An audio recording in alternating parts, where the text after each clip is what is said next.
Oh shit, we live. Man, I didn't even prepare for this. Take these headphones off. I probably should have been prepared, but freak it. We finna hang out. We're gonna stream. We're gonna hang out. Let me get a monster while I'm here. Hold on 1 second, y'all. Let's go get a monster real quick.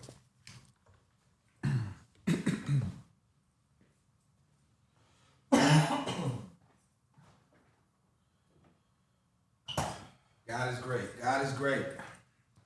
God is great. God bless everybody. Hope everybody's having a great Friday. I know people working, people getting money, all that good stuff.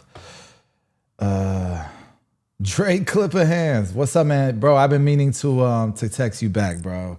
My bad. Yo, congratulations on the shop, man. You know, it's been how long has it been? You've had the shop, man. Look at that. Getting light in these corners, brother. How long has it been, man? It feels like it's been like maybe a year, and got all the chairs filled. I'm watching in barber school right now. That's what's up, man. That's what's up, man. Congrats on barber school. That's lit, man.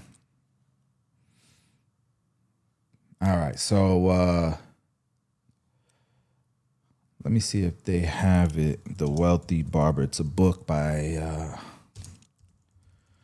I just feel like people have never heard this book, and I'm in the barbering industry, man.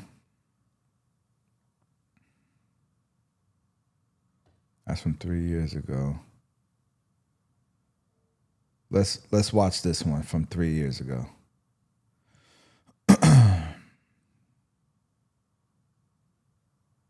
Nah, that's not it.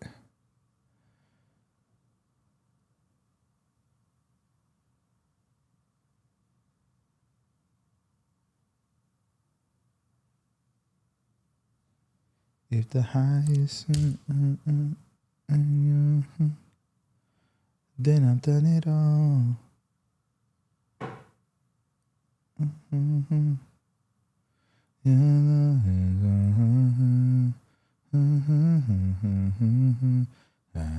You are my everything. You are my everything. All right. I think this is the one that I liked.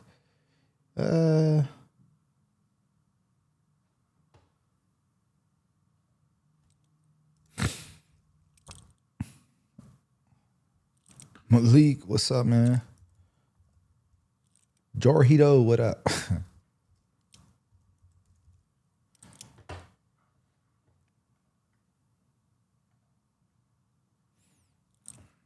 Nah, hold on. I gotta find something.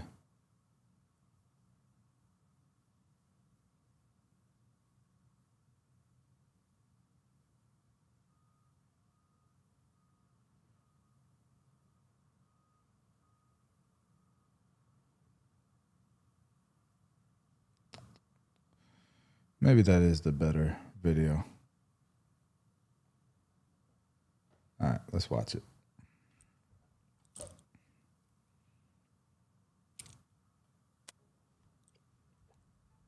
Yeah, here. Today's book is The Wealthy Barber Returns by David Chilton. This book offers very sound but boring advice. If you want to short the market or be rich in Damn, this is not it, bruh.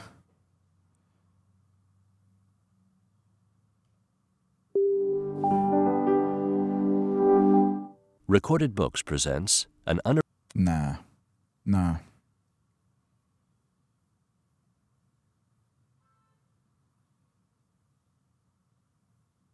There was a book, video. I recently read this book on personal finances, The Wealthy Barber. It is a great foundational book on personal finance education, and I would compare it to Rich Dad. David Chilton. The highest. What Ali?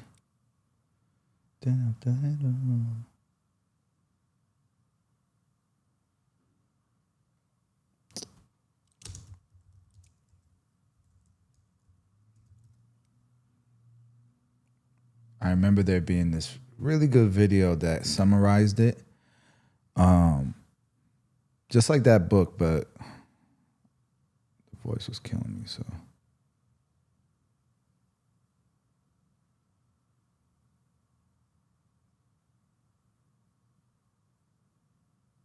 I know some people don't like that book either.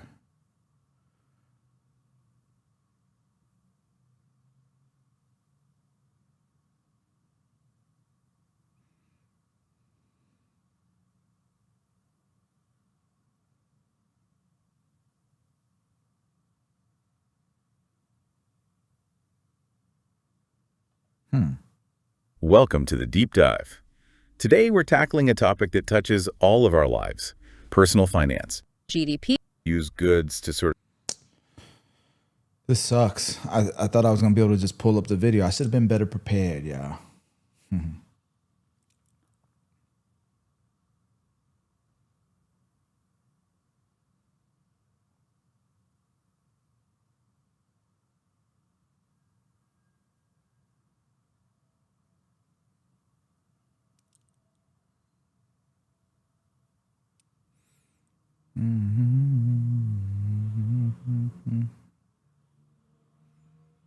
All right. In the meantime, let's watch something else while I look for exactly what I was trying to find, because this is not working out the way I wanted it to.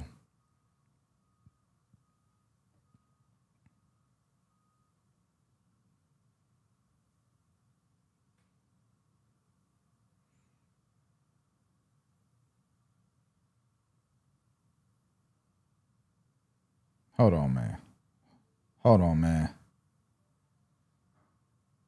Okay, they're not even. All right, I gotta watch this. Here we go.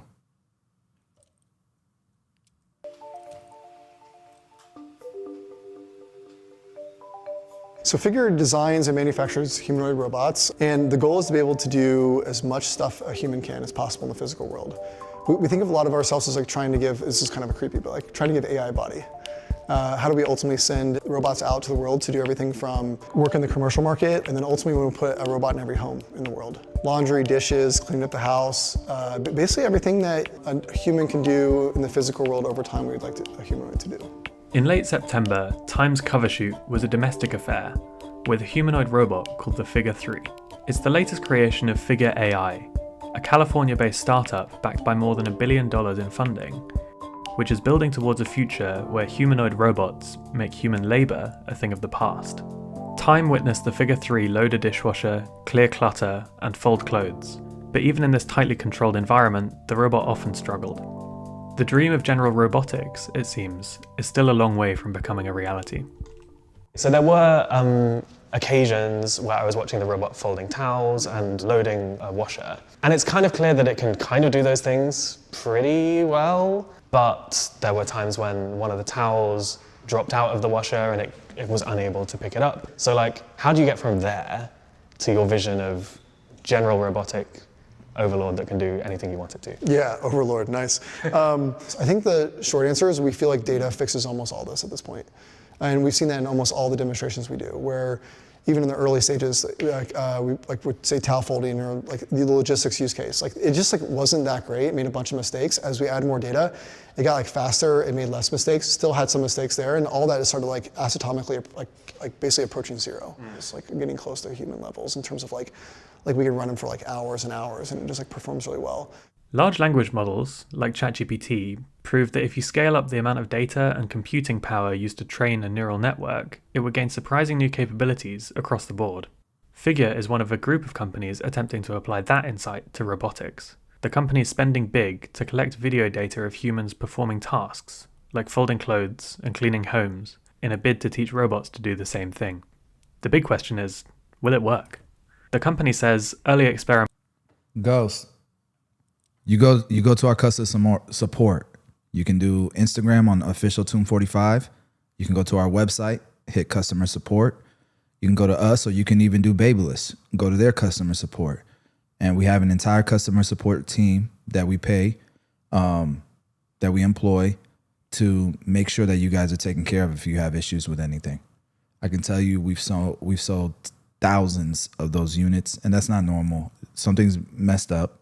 That happens with every product. That's why we offer warranty, and we'll take care of you. You just got to reach out to customer support. Have already yielded promising results. Some of the last generation of robot, the Figure 2, are already working in a BMW factory in South Carolina, moving parts that ultimately make That's it crazy. into the BMW X3. One of our core focuses in the roadmap here is how do we ship robots basically into every consumer home in the world. We want to do what we do all day in the home, and just like things I hate, like I don't want to do laundry, I don't want to do dishes, I don't want to clean up the house. And we haven't really had any like large breakthroughs in the home in terms of automation for like decades. So our view is that the robot will not only act as like your companion in your home, being able to share like very deep memory and be able to like basically talk to you basically just with speech, and then ultimately be able to do everything you do in the home that you don't want to do. But upon its launch this October, the Figure 3 won't be ready for your home. Not only is the robot not yet useful enough to be an Android butler, but Figure says it also has many unsolved safety challenges. Large language models are notorious for sometimes going off the rails, and that controllability problem will extend to the systems that power humanoid robots too. There's also the problem of ensuring that the robot doesn't fall over, cause property damage, or injure its human cohabitants. Getting the robot to be extremely safe in the home long term is a really hard problem. I would say now we're tracking like almost like 15 different areas for safety. There's like a physical safety thing of the system safety engineering needs to be done really well. There's like cybersecurity that we need to do really well. How do we do encryption at scale? We have a safety lead here that previously worked on basically mobile robotics. We have a cybersecurity lead that came from like one of the top groups in cybersecurity here in the US. They each have teams, and we're basically trying to spend basically a large focus on trying to figure out how do we enter first, which will be US homes, and then global, in a safe way, and do high performance work. If there's even a small chance that this audacious company can succeed in its goal, the implications would be world-changing. With the global population expected to peak this century before heading into decline, the arrival of robots might allow the world economy to continue growing, even as human labour becomes less abundant. Thanks to robots, the cost of goods and services might plummet, potentially enabling an increased quality of life for all. But liberating humans from work would also mean liberating them from their paychecks. Robots would do the same for manual labour as cloud-based AI threatens to do for office work, creating a joblessness crisis that Adcock says should be addressed with some form of universal basic income. At the same time, though, this billionaire entrepreneur is already calculating how to win control of what he expects to be a $40 trillion industry, and one that tends towards monopoly. You're making like a synthetic human. Right. That's like really cheap. It works like 7 days a week, like 20 to 24 hours a day, and like just wants to keep working and learning. How many cheap humans, synthetic humans, could you sell in the world to do stuff? I mean, I think billions in the workforce for sure. I think every human would want one, so you have like close to 10 billion there. I do feel there'll be a point, probably in the Bay Area first, where you walk out and you see more humanoids than humans. Yeah, it's gonna be here, right? And that'll feel crazy. I look at this like, I grew up reading a bunch of crazy sci-fi and dreaming of this, but I think it'll be amazing to have like humanoids out and about, and you can talk to like a human. It can basically do things for you. It's a companion, knows you better than probably maybe anybody else. So I'm like really looking forward to it. We're not designing the robots to like harm humans or weaponize things like this. We're designing them to do really useful work for humanity.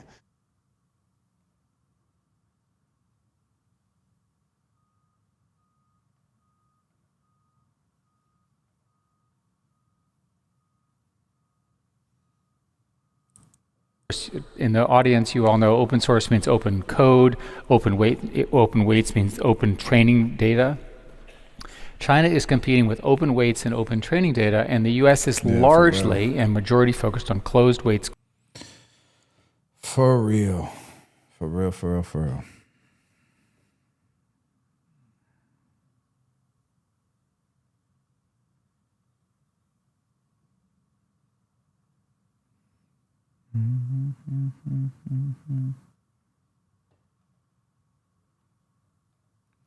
Whatever, we'll just watch one. Let's see. How bad is this one? We'll watch it. Fuck it. Can't be too bad. Excuse my language. Today's book is The Wealthy Barber Returns by David Chilton. This book offers very sound but boring advice. If you want to short the market or be rich in 2 to 5 years, then don't pick up this book. But if you want an easy to follow and safe path to having a modest life and a good savings account, you'll be more than happy to give this book a try. Know your opponents. It's crucial to understand that no one wants you to save.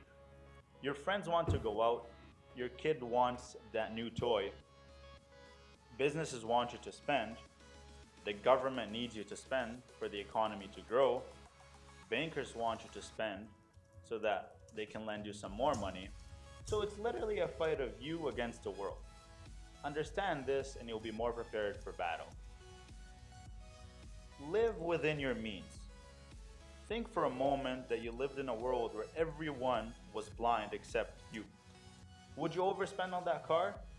Or on that unnecessary This is not piece the of book. furniture? This is not I the bet book. The answer is no. Damn, man. There's a part of the book that I really, really like. Maybe I'll just play it.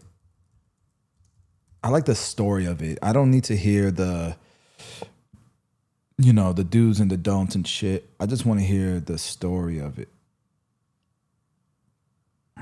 What's this? The Wealthy Barber by David Chilton. Let's see if this is good. The Wealthy Barber is a classic personal finance book that conveys timeless. Nope, that's AI. Damn. I almost feel like I should just buy the book.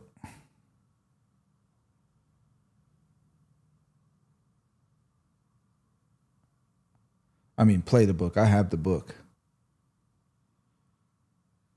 I have the copy of it too.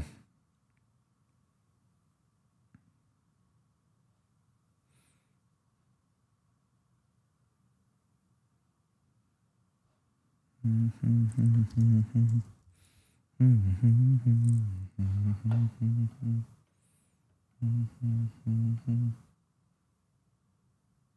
10 years out from robots? Nah, I think we're 3 to 5 years out. Maybe like 5 years out. I can't tap in for long, but just wanted to say happy Friday, big dog. Keep killing it. Thanks, AJ. That's love, bro.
I think it is in the beginning. An though. unabridged recording of The Wealthy Barber by David Chilton, narrated by L.J. Ganser.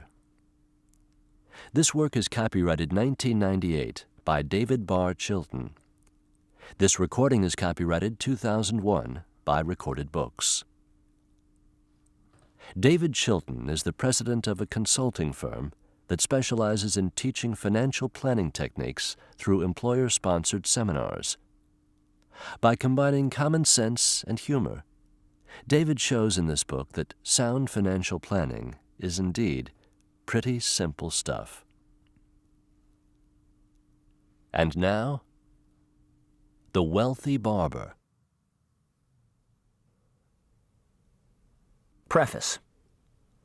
The wisest tips on how to develop a financial plan are of little use if they are not conveyed in an understandable manner, a manner that responds effectively to the questions and concerns of the reader. Likewise, the most articulately expressed thoughts on finance may be wasted if they are not presented in an entertaining style, a style that maintains the interest of the reader. So, how does one write an understandable and entertaining financial planning book? I hope and believe that The Wealthy Barber answers that question by taking a novel approach to the teaching of financial planning. Rather than inundating you with intimidating charts and graphs and a series of lifeless numbers, The Wealthy Barber will both entertain and inform you. Through fictional conversations between Roy Miller, our financial hero, and his barbershop patrons, you will learn that sound financial planning is not only relatively simple, but it can also be fun. I wish you good reading and good planning. David Chilton. Chapter 1. The Financial Illiterate. You go to our website, just click customer April. support. I wouldn't trade it for Go two to of any other month, toon45.com and then go to except customer perhaps support. for October. 2 Octobers would mean twice as many birthday presents. Just like any product, just like if you have a problem with Apple and you need to reach somebody, you go to their website, you hit customer support, right? Like, let me show you. I'll show it to you. Toon45.com. I'm assuming this is where you bought it. Go to look, real big, customer support. You click on it. This is our email, right? This is how you can contact us. And if you need to, you can go on Instagram as well. But this is the best way because then a ticket will be created for you. Okay? And Oktoberfests. Why April? Or Conair. Conair has a direct phone number. You can hit them up with. Nor the best of winter. It certainly does. I hope you guys know, like, I don't do that stuff. You know what I'm saying? Like, that's why we make it easy. That's why we hire people. You guys don't want me doing customer support. You don't want me doing that, right? Doesn't provide the beauty of the fall months. Is it because... Like, I ain't LeBron, but you don't want LeBron doing customer support for his sneakers at Nike, right? Like, all right, cool. At least to poets and romantics, it symbolizes a new beginning, a kind of rebirth? No. I love April for 3 reasons.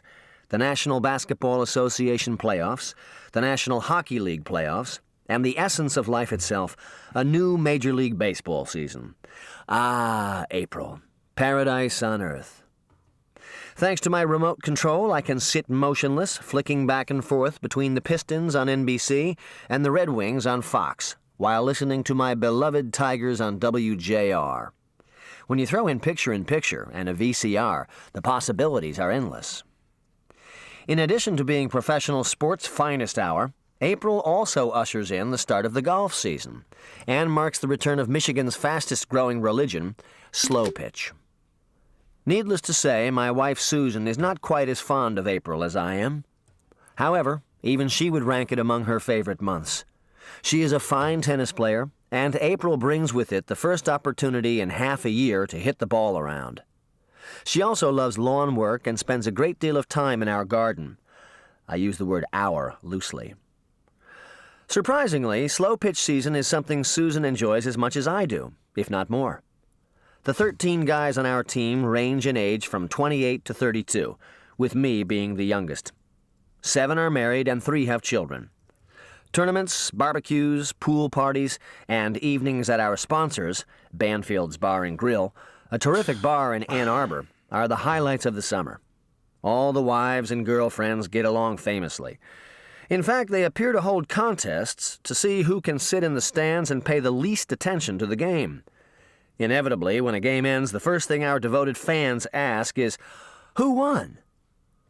This April, though, is a little different from Aprils gone by. Sue is pregnant, or as she likes to put it, we are pregnant.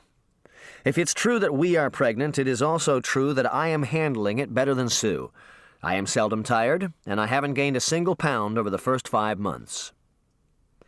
Actually, Sue is handling the pregnancy very well. She is a beautiful woman who prides herself on her appearance, so she has kept herself in excellent shape. As for being tired, no way. She's too excited. I'm sure every woman feels that way when she's about to have a baby, especially her first. But Sue is in a different league. 1 week after our doctor's confirmation, we had already bought a complete encyclopedia set. You never know when a child may feel a need to refer to an authority greater than his parents. Our decision to have children was easy. Both Sue and I love kids. In a way, that's ironic because we both come from small families. Sue is an only child, and I have just 1 sibling. At 30, my sister Kathy is 2 years older than I am. But because of our months of birth, she registered in school only 1 year before me. Much to everyone's surprise, I accelerated through the 3rd and 4th grades and caught up to her. This is something I have never let her forget. As I said, deciding to have children was easy. Barring unforeseen events, we plan on having 3. Mind you, if they're all girls, we will keep on going indefinitely. When friends ask me what sex I hope this one is, I always reply, I don't care, as long as it's a healthy boy. Maybe I long for a son because I think that I could relate better to a boy and thus be a better parent. Maybe it's the old carry on the family name, I want to be immortal mentality. Then again, maybe Sue's right. It could just be so that I can play in the annual father and son golf tournament and miss another weekend of yard work each year. So much for Freud. Without a doubt, the highlight of the pregnancy to this point has been the reaction of the 4 first-time grandparents-to-be.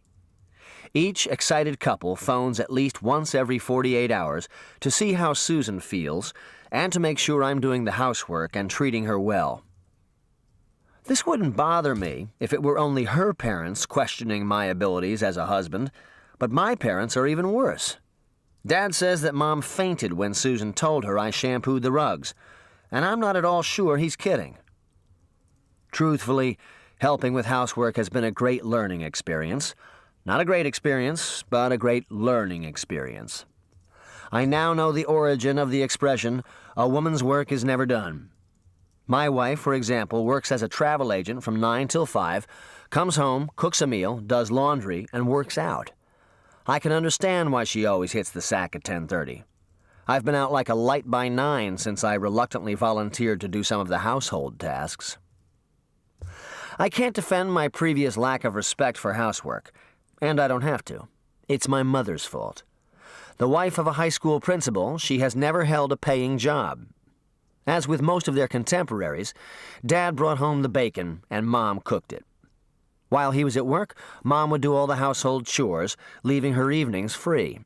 To my great pleasure, I was asked to do very little. While other kids mowed the lawn or shoveled snow, I chased down fly balls or played road hockey.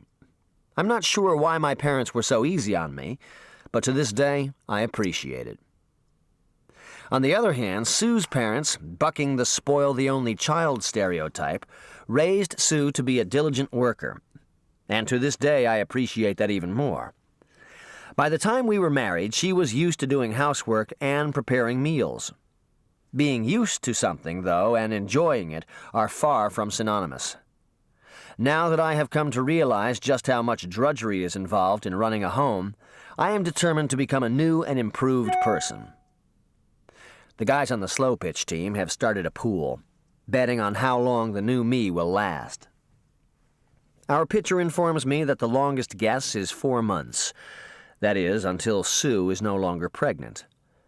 The shortest prediction, 3 weeks, was submitted by my wife.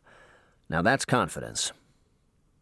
As if taking it from the guys on the team 2 nights a week isn't bad enough, this weekend I'm going to get it from the future grandparents. All right, never mind. I thought, for some reason, I thought there was like a more entertaining with animations, with visuals. I thought there was something better to listen to, because the main thing I like about the story is the story of the actual barber in the book and his life and what he did and what people thought of him and who he truly was, and people didn't even know it. I just love his story, but and it was told well in the book, but they don't even want to talk about it. So.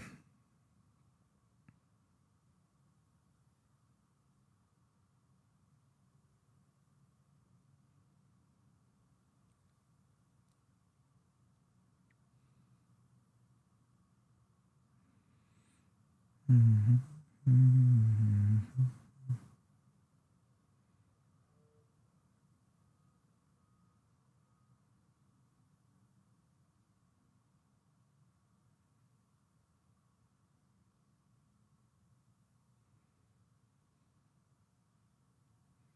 Let's learn more about investing. Fuck that. Excuse my language. I gotta get better at it. I struggle with it though. I ain't gonna lie. I struggle with it.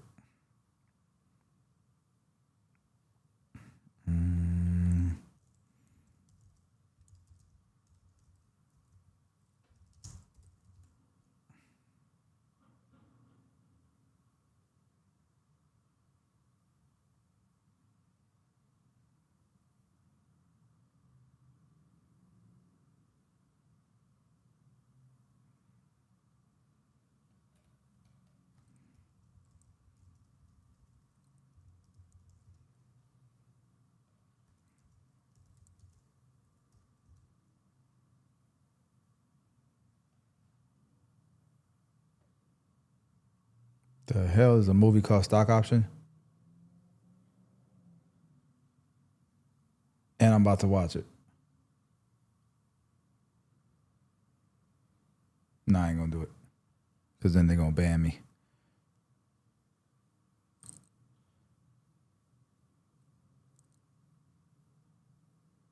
I almost want to watch it.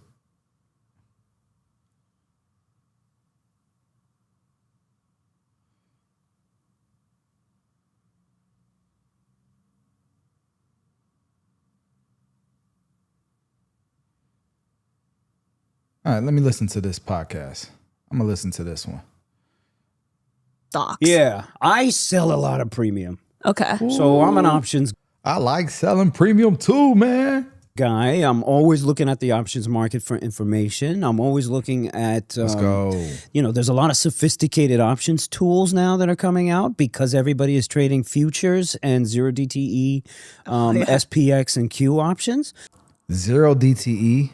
For real? That's where all the volume is going. And especially there's a whole new crew of Robinhood traders who trade futures and 0DTEs all day. And all of that volume is causing a lot of market makers and institutions to now look at this for edge and for advantage here. Because how can you screw all these retail traders out of their money?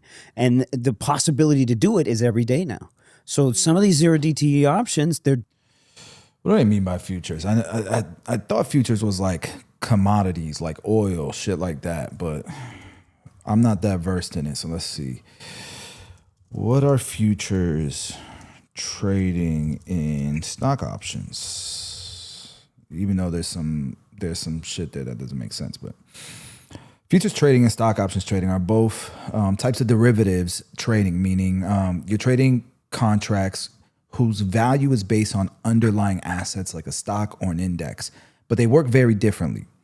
So a futures contract is an agreement to buy or sell an asset at a fixed price on a specific future date. You're obligated to complete the transaction at expiration. So futures trade on regulated exchanges like the CME. You can trade futures on indexes, commodities, or even interest rates.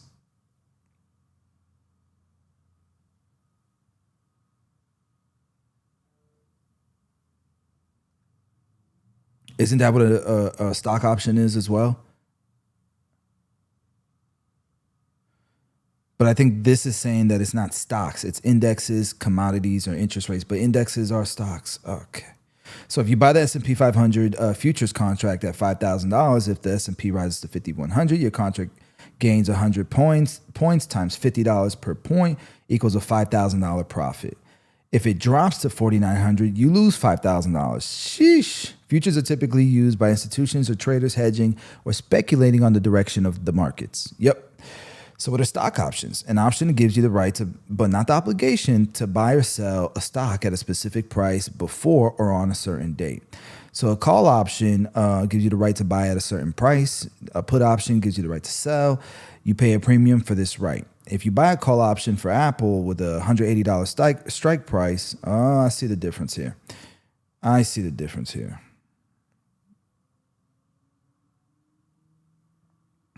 In 30 days if Apple rises to $190, your options values increases. If Apple stays below, it expires worthless and you lose $3 premium or $300 because it's 100 stocks per contract. Options are more flexible. You can hedge, speculate, or generate income. I see. So everybody's doing futures. All right, interesting. Let's listen some more. They trade similar to small caps. The charts look like small caps.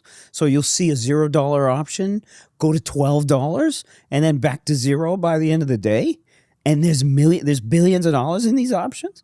That's what you'll see on a daily basis. Appreciate it, Isaac. We've never seen that ever. Let's keep growing, This product man. is a new product, and that's where all the volume is going. So now, like the futures market and all this, What's a new product? On a daily day. What's a new product? And there's billions of dollars in these options. That's what you'll see on a daily basis. We've never seen that ever. This product is a new product, and that's where all the volume is going. So now, like the futures market and all this kind of stuff is really kind of moving the whole space here. And that's what I believe. And then all the tools that come out for options, that's what I'm using right now. So I sell a lot of premium, and I'm trading tons of zero DTEs all day. Zero DTEs, those are, that stands for zero day till expiry. 0 day till expiration. Okay. So the genesis of all this, you got to think about it like this. Previously, before 2021, we never had weekly options. So these were options that expired the same week. Okay. So we only had monthly options, and these were options that expired the third Friday of every month. That's how it's been for decades. And then all of a sudden, the CME started to test these new products. Of course, they're just trying to make money, more fees. Of course, yeah. And they're trying to create the new product, right? Yeah. So they came up with these weekly options, which basically opened up, 4 weeks in advance, but now they would expire every Friday. And then they started to realize, oh shit, people are trading these things. Okay. And then they started to realize people were using them for hedging. People were using them for a lot of different stuff. And then retail obviously was using them because the movement, the volatility was there. Yeah. So then they were like, all right, let's try 0 days. Let's try today. Actually, they went to Wednesdays. They started doing like Wednesdays. So Fridays. Yeah, they started doing like Wednesday, Fridays, and Monday. And then the volume just kept going. It kept going. It kept going. Now they're doing 0. And it's wild how much money and how much, volume is traded every single day in these products. It is ridiculous. So now you see tons of algo programs. You see tons of institutions in there every single day hedging. It is the most valuable hedging instrument. And then at the same time, it is the most degenerate retail trading instrument. So when you have those two things together, exploding. It is just exploding. I know a lot of people who scalp those zero DTEs. Is that general? I tried it a couple of times before. Not proud about it because I was like, oh, this is fun. Like it can move so fast. But like how do you do it is there a proper way to trade those zero DTEs? Yeah, or you just scalp? You need to realize like trading futures. Have you tried to trade futures? No, I have not. Okay, so like trading futures it's like trading water. Like it's so easy to get in and out. It's so much more easy to get in and out than equity positions or options positions. Okay. So you're very prone to overtrading. Everybody overtrades. And then with the leverage that they give you, you'll blow an account out in a day. Literally, you blow an account out in a day, and people are doing this every single day because now with the funded simulations, that's what's happening every single day. So that's kind of the vibe. And there's a way to trade it, and you need to trade it using some of the analysis on the option side, which is kind of counterintuitive because you come in trading futures, but now you need information on the option side to push your decision making on the future side. Okay. Because if you know where the institutions are positioned on the options from a zero DTE perspective, usually we just trade in a range. You've seen that SPY just sits there in a range every day. Yeah. And then maybe 1 out of 10, we actually have like a move. Most of the days we're just doing nothing. Just like slow. We're just ping-ponging back and forth between a range. So you need to understand those ranges, and you need to understand why there's a lot of movement at the extremes of those ranges. Okay. So if you can just stay patient, shoot 2 or 3 scalps in a day, you can build an account pretty freaking quickly. Now, if you have a larger account and you can sell premium, that's where the game is. I see. And that's what I've been teaching y'all. I've been trying to teach y'all. We want to sell the premiums. We want to be the casino, but you got to have cash to do that. You can't have a few that. You got to have minimum 20 to really do this the right way and start making some money. But the more capital you have, the better. Like if you can build that account at $1 million, you can retire pretty wealthy. With $1 million in your brokerage account, you can retire pretty wealthy just selling premiums.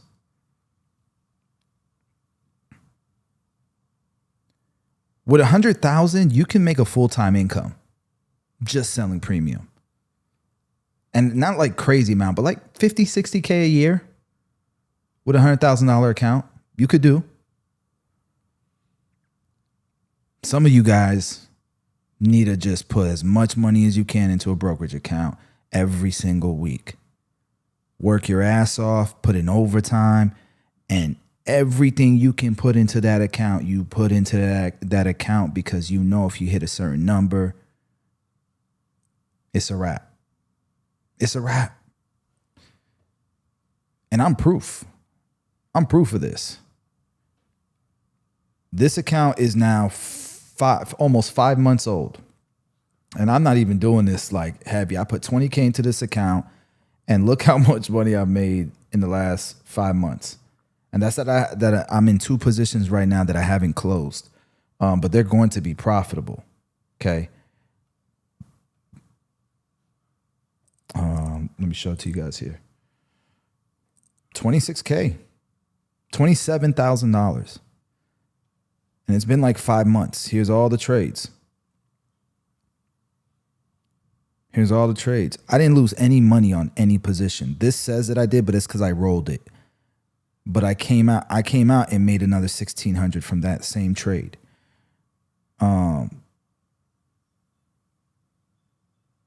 Yeah, it's been pretty crazy. So the amount of cash that I have in that account was $48,000. That 48, but I started with 20. And I just kept making more money, putting it back in. And the more money that you have in there, the more you can make. So in the past 5 months, I've made $27,000.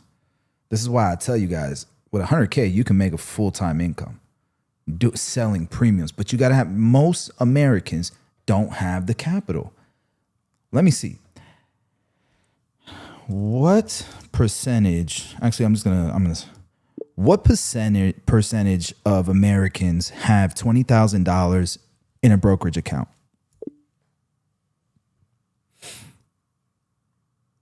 Let's see what it comes up with. 33% of households. 33% of households. How many know how to even sell premiums?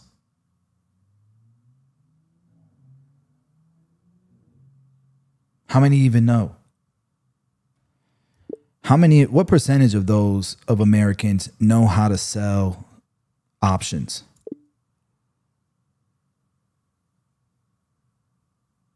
In the stock market? I mean, I don't know how it knows this data, but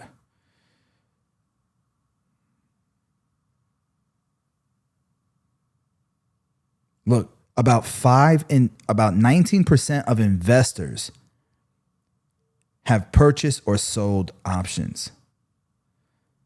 So what it's saying is, somebody's calling me. Nope.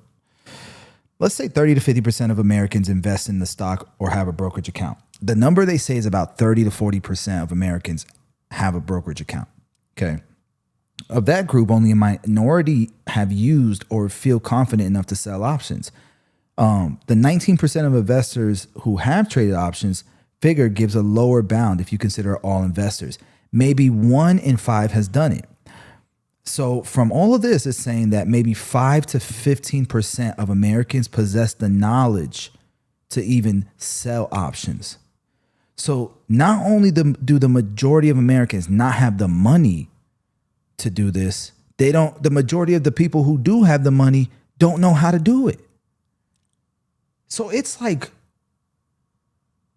1% of Americans can and know how to do this.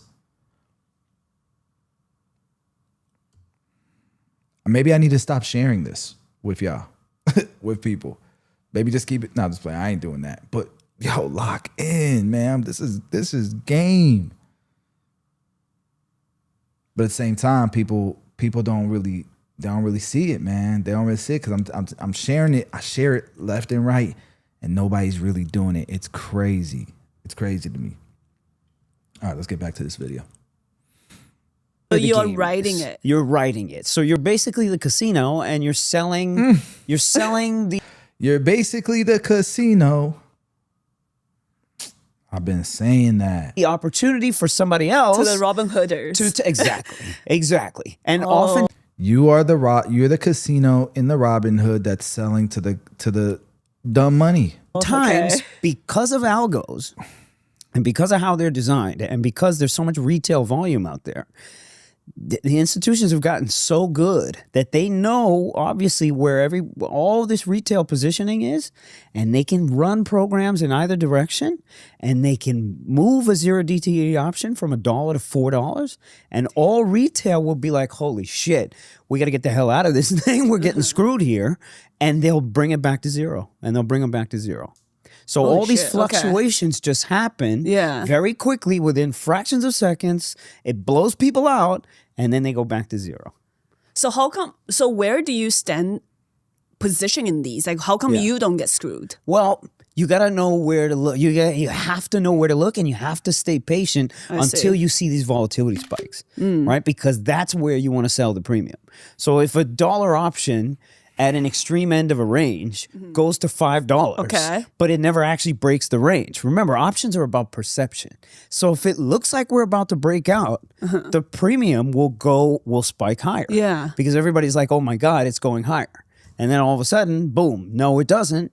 It's almost like these fake breakouts and fake breakdowns In the small caps. at these big levels. Yeah. So they use the same kind of behavioral, thing. They juice that perception. Now the perception goes to $5. Meanwhile, the thing hasn't gone anywhere, and then it goes right back down to zero. Oh, that's where you short That's at $5. That's where you short it. But sometimes it could go to $12. It could go to $13. Oh shoot! It could go to $14, just like a small cap. Yeah. You know what I mean? It's wild how similar the comparisons are. But again, as long as you kind of have these options analytics where you can see things like gamma, or you can see things like, positioning from the institutional side, you can kind of get an idea of where they're going to push these things and how extreme they're going to go.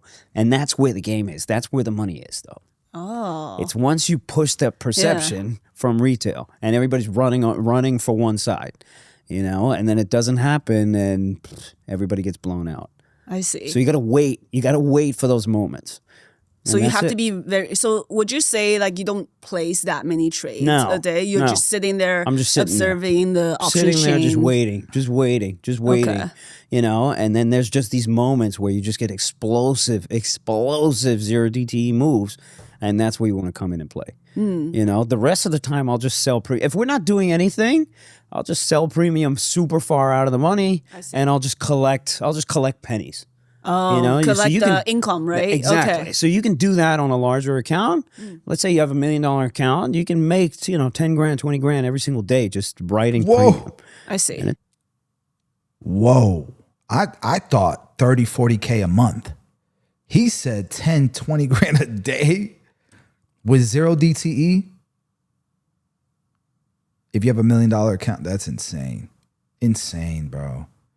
All right, I got to learn what this guy is doing. Maybe I need to learn what this guy is doing. What's this guy's name? Sang Lucci. What's up, brother?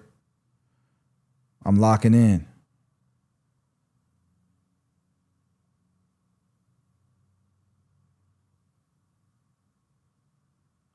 I'm locking in, player. And I like the podcast, Humbled Trader. Let me subscribe. She got 1.5 million subscribers for a reason. Shit, boy. It's pretty solid. Oh, Good it's job. good that you sort of have Congrats. like the faster plays and the slower plays. You have to be for you on your board. Yeah, that too, and you can't get comfortable when you're writing either, because at any moment, especially in this campaign, in this environment that we're in, sorry, not campaign, but this political environment, Trump could say anything about a tariff. Yep. He could say anything about about Elon Musk. All of a sudden now they're fighting with each other. Yeah, that's so some drama. nonsense comes out and boom, market's up or down 40 handles, and you're sitting there selling premium on the wrong side of the trade, and you sold a dollar option that is now $5, and shoot, you're down a lot of money. So you still need hedging strategies. You still need to be able to understand how to move, and you still need to be able to move. A lot of traders, they just get stuck, that deer in the headlights kind of mentality. They just look at something that's going against them like that, and they can't stick and move. They can't adjust. They can't morph the position, and you got to be ready to do those things. So that comes with experience. And shoot, I've been doing this for almost 20 years, man. So I got enough of the experience. Yeah. Yeah. So have you always been day trading? It seems like you transitioned more to like swing trading with a lot of the positions. You got to remember, Shay, I do it all. You know what I mean? So I have my swing trading accounts, and I have my day trading accounts. I have my writing accounts. I got crypto accounts. You literally trade everything. And then for the small caps, you need several brokers because you got to get the locates. Yeah, the locates. From Important. several different brokers. So I got it all. And then the kids at the office, they keep me busy, man. They're coming up with new strategies all the time. So I'm always aware of like what people are doing, and then I'm always watching. I'm always looking, and then, if something, I can apply my experience to a lot of things, and it makes perfect sense to me. So, the wisdom counts. Yeah. Even though I feel old, my wisdom counts. The wisdom and the experience. Exactly. Yeah. It counts. It counts. Okay. It counts. That's good to know. 20 years of trading. Yeah, man. Would you say it's easier or harder now to become profitable as a trader for those who are kind of like easier. Come learning on. and It's gotta be struggling in their easier. year 1 and year 2 compared to 20 years ago?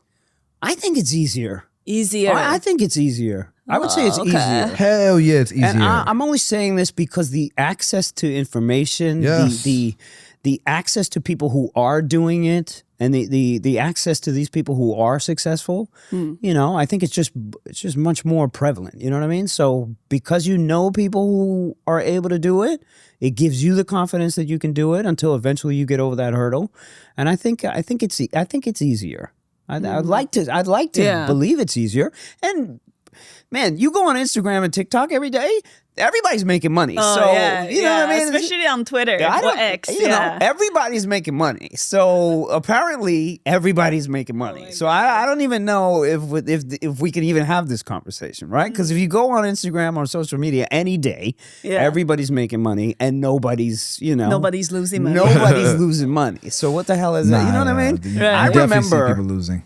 I remember back in the day, I was trying to get people to post losses. So all I would do is post my losses. I never posted gains any.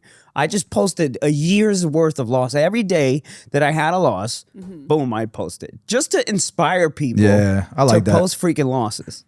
And it still didn't work. Nobody posts losses. Nobody posts losses. You know what I mean? And I understand it, right? You go on social media, it's the best pieces of a person's It's a highlights life. reel. It's a highlight reel. I understand. Yeah. But damn, man, show me, I want to know. Maybe that's why I'm such a contrarian, because I sit there and I look at this stuff and I'm like, bro, that's not your life. Maybe that's... You know what I maybe mean? that's Like, I just saw you the other day. You were miserable, sad, and all this kind of stuff. But you just posted that, that life is good and blah, blah, blah, blah, blah. You know what I mean? Like, when are you gonna say something that is real? Why would I think it's hard to Wait do a second. that. Wait a second. I hate that logic. We all got enough fucking problems. Everybody knows you. Everybody got problems. We all got enough problems. Excuse my language. Damn, I'm slacking. Who wants to post how miserable they are? Who wants to post that? People just stay out the way when they're miserable. You could tell. It ain't every day people can post that they're winning. If they're going through a winning season, post your winning season. But I don't like to post, when I'm sad and shit, right? I don't know. This is my 2 cents. But I get it. If you want to post like the highlights, you should also post the lowlights You should. as well. You should. Yeah. But why? But why what? Let me share this. I just realized I haven't shared this with the mentorship group. Let me share this. Because this is game right here. And that way I can talk to them, talk to the crew about it,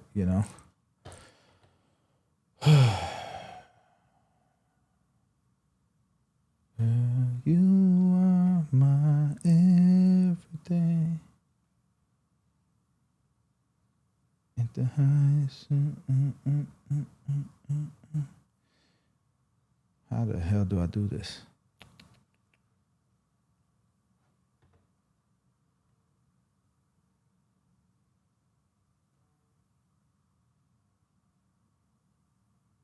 There it is. View the watch page.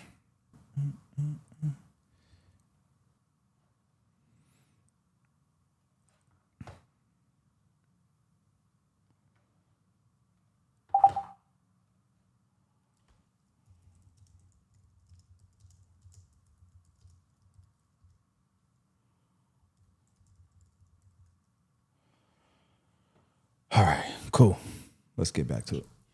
Why, right? I mean, if the idea is to push this more positive, the aspect, and that's all we want to talk about, should we? Do we even care? Does anybody even care? I think having losses is overall positive. Yeah. Like understanding people do lose is positive for a trader. Exactly. In general. Right. I remember you used to post your like monthly recaps. Yeah. Yeah, I love those. Because I will be like, yo, how does this guy live? 1 month you're up six figures. Yeah. Next month you're down 6 figures.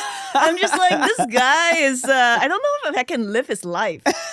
I want to see these. I want to see these videos. I did find some. I didn't see anywhere he was showing he was down 6 figures though. Oh yeah, right here. Damn, boy. Look, he's up $1 million right here. All right, so I want to watch that one and I'm gonna watch this one. Look, he was down 400. He was up 120, down 400, up $1 million. Nah, I don't. Then up $500,000. I don't want to live that life. What you was doing, bro? It was inspiring, but at the same time, I was just like, yo, I wonder how his mental health is doing. Yeah, it's like I've always been that guy. You know what I mean? I've always been that guy. I've always had super volatile because I'm always going for it. You know what I mean? I'm always going for it. I'm always going for it. And then, to see some of our best traders now in the community that are on Kinfo and all that, to see some of these kids doing what they're doing, they go for it. Yeah. They go for it. They go for it to the point where if that shit doesn't work, they're gone. They're gone, but they always have another life. It's like they got 9 lives out here. Yeah. You know what I mean? So whatever I was doing, these kids are doing it times 10. Times 10. So some of the best traders that we have out there, it's inspiring. It is inspiring what some of these kids are able to do and how much confidence they have in a setup or, in whatever that they're going for. So I'm still going for it. I'm still going for it. Yeah, you cannot let the young kids. I still enjoy it. I still enjoy putting on the size and finding something that, and I have a couple setups where I really go for it. So if they show up, I don't ask questions. Okay, let's talk about those setups. I go for it, sure. What do you have to see? Because I know tape reading is like a big part of what you do. Absolutely. What do you have to see in the tape or whatever instruments you're playing to make you go, okay, maybe not all in, but like you go for it. Like you said, put on size, you put on the risk that you allowed for yourself. So my biggest setup, okay, so tape reading is an old school trading technique that involves analyzing the real-time flow of orders and trades to gauge market sentiment and predict short-term price moves. So I think with Godal, I don't know how much that is now. I used to pay, I think, $40 a month for this. I should have never canceled it, man. I should have never canceled it because now it's actually a huge company. Yeah, now it's actually a really big company. Look at it. That's crazy. So I believe you can tape read with this software, and Martin Shkreli did such a freaking good job with this. But I'm scared of how much it costs now. Let me see if I still have an account. I just never knew $80 a month, which is not bad at all. Is there API? Is there API access? I like the new logo too. Very cool. Documentation. Let's see if if they give API access.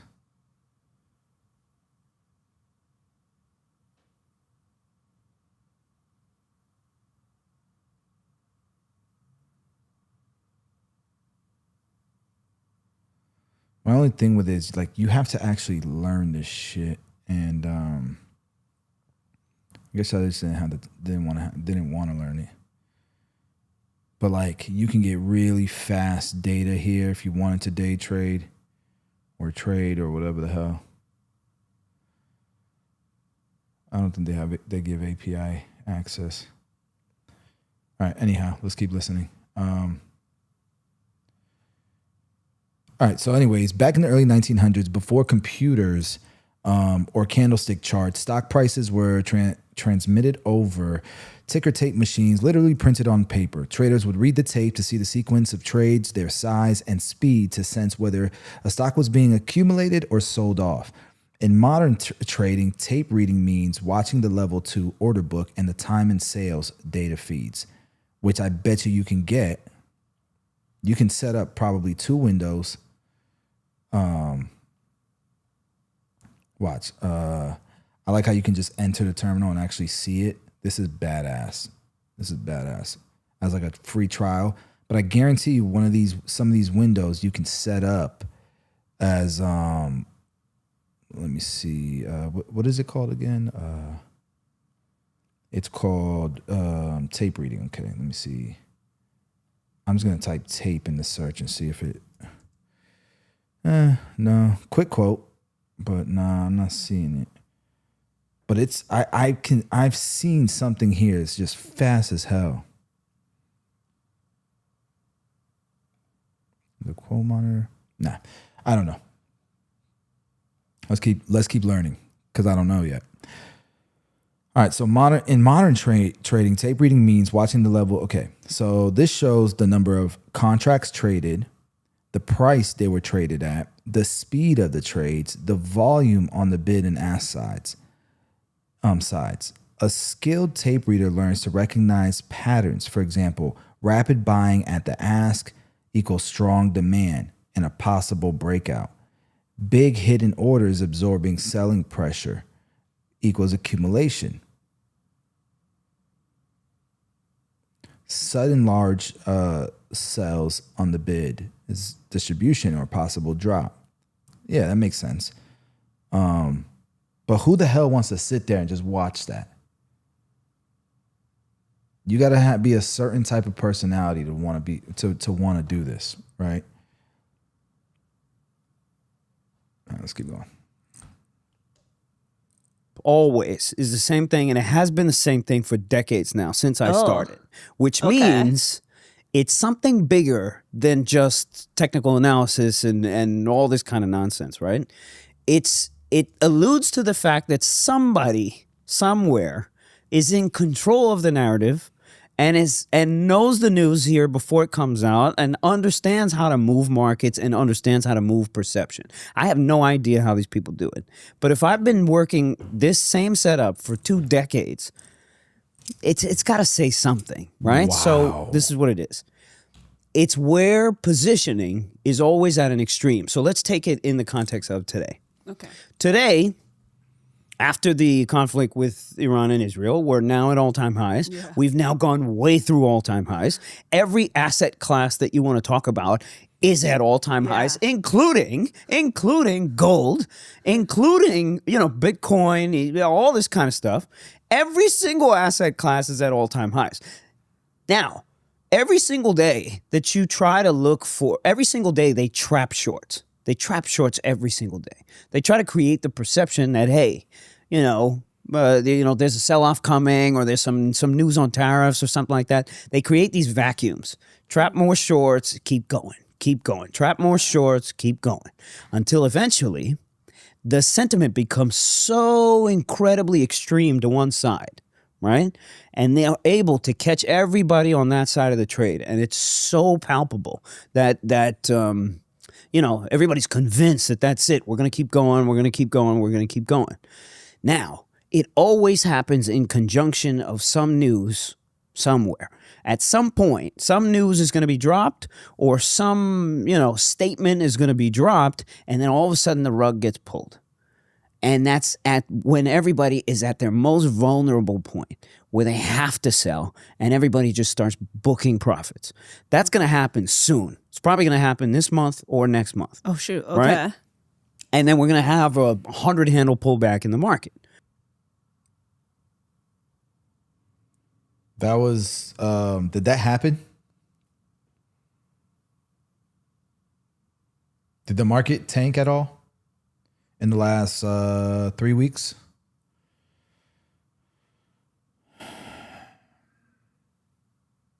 Maybe I haven't been paying attention to the market enough, but I don't think so.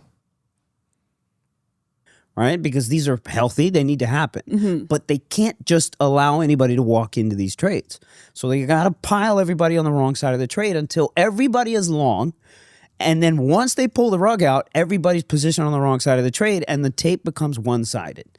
So now everybody's selling. Everybody's on the bid and everybody's selling. That's the day that I'm waiting for. Okay. And now, prior to that day, obviously, if you can anticipate the news, which you can't, right? Which you can't. Once that happens, that's the day that I pull the trigger. Now, the problem is that they make it look like every day this is going to happen. They start like with a gap down. They make it look like every day this is going to happen. So the problem is,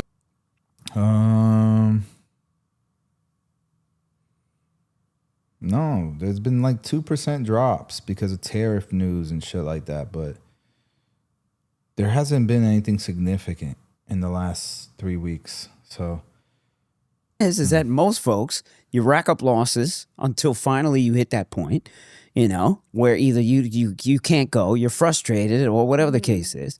Everything is about energy. This is all human behavior. This is not a setup based on markets or whatever. This is pure human behavior. That's it. And somebody knows how to control it. Somebody knows how to look at it. I can't explain why. I can't explain how, but it happens every time. Same thing happened with the Iran-Israel conflict. You could just tell. Nobody was selling anything, and you could just tell. There was a bid under everything. There was somebody just chewing up all the stock every time news came out about escalation in the war and, we're going to World War III and all this kind of stuff. Somebody was just sitting on the bid the whole time. And then, boom, they announced the ceasefire. We gapped up, and then we never looked back. We never looked back. And that guy, that guy who was sitting on the bid the whole time, we're talking about $100 million. We're talking about billion-dollar trades here that are happening, every once in a while here in the market. So I'm waiting for those spots. Okay. And then once I find that spot, that's it. That's it. Short everything, or take that side and go full on. So that's what I'm waiting for. So it's always the combination of extreme perception, and then some catalyst, some news catalyst that sets it all off that nobody is ready for. That's what it is. So then, to do what you are waiting for, you are, I guess, I'm assuming you're kind of watching a tape. Yes. Level 2. Yes. Every day. Every day. I'm sitting there just kind of watching. Okay, when's it showing up? What's going on? What's going on? So every single day so far, because I've been waiting for this trade to come out, we're still going higher. We still go higher every day, even though a majority of the stocks are just exhausted. Most stocks are exhausted right now. We can't go higher on a lot of different names. Earnings season has hit. Yeah. I think Tesla today reported a negative move. Down. IBM down. They sold Netflix. So there's little Tesla reported that and it went to the moon a couple weeks later. Because I think what's different here, we've never seen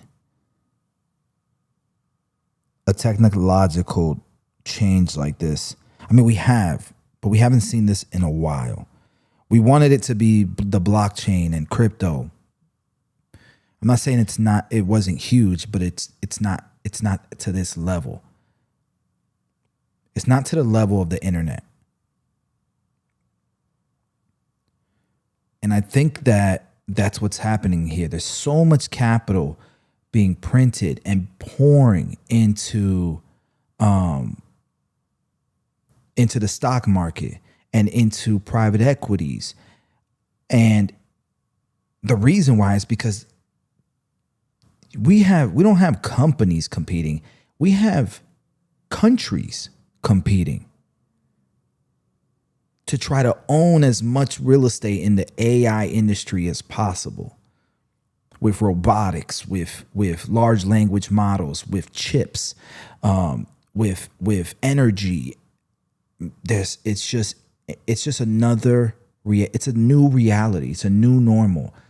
And that's what I think some people, maybe it's, this guy's been doing it for so long,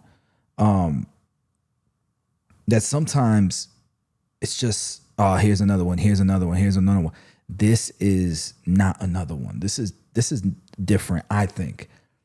And I could be wrong, but man, I didn't believe so hard on crypto and meme coins and NFTs and all that, and Web3. Definitely don't believe in virtual reality. Like I think there's a point in it in the future, but I just think it was early. I think the blockchain was super early, but people were real excited about it. And then the pandemic happened, and then it really made everybody pay attention to it.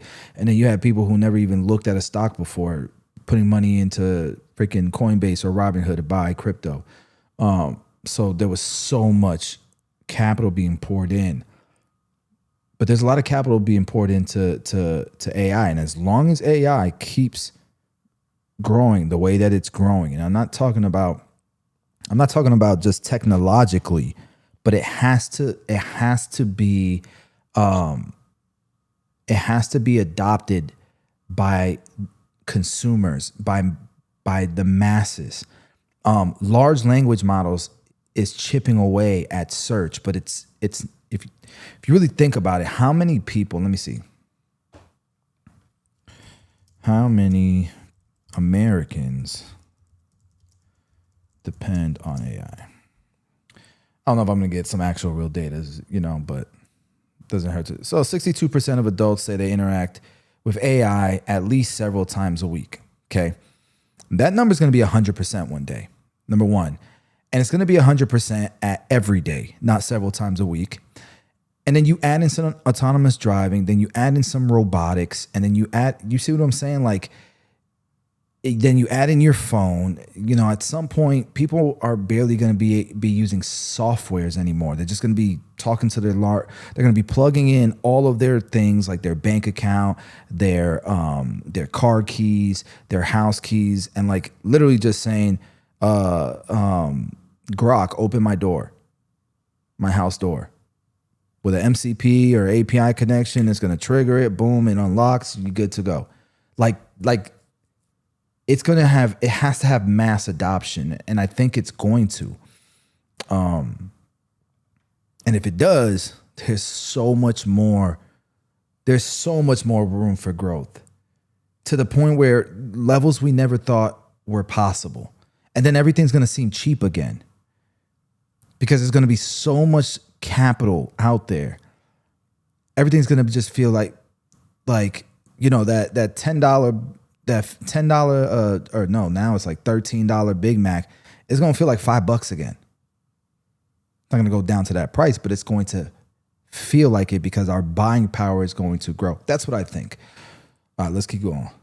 Pockets where it's starting to tell you, like, hey, we need to calm the fuck down here. Okay. This is getting a little out of pocket, but they'll never let you, they're not going to let you just have it, right? Yeah. And they got to get people positioned. And the thing is, when he says they're not just going to let you have it, it's everybody, right?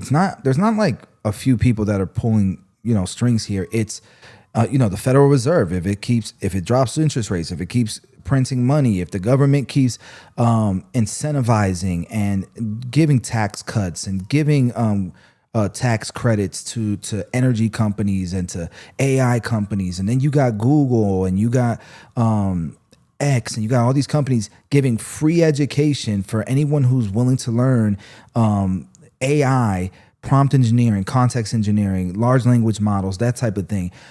Anyone who's willing to learn that stuff, free education, because they need as many engineers as possible.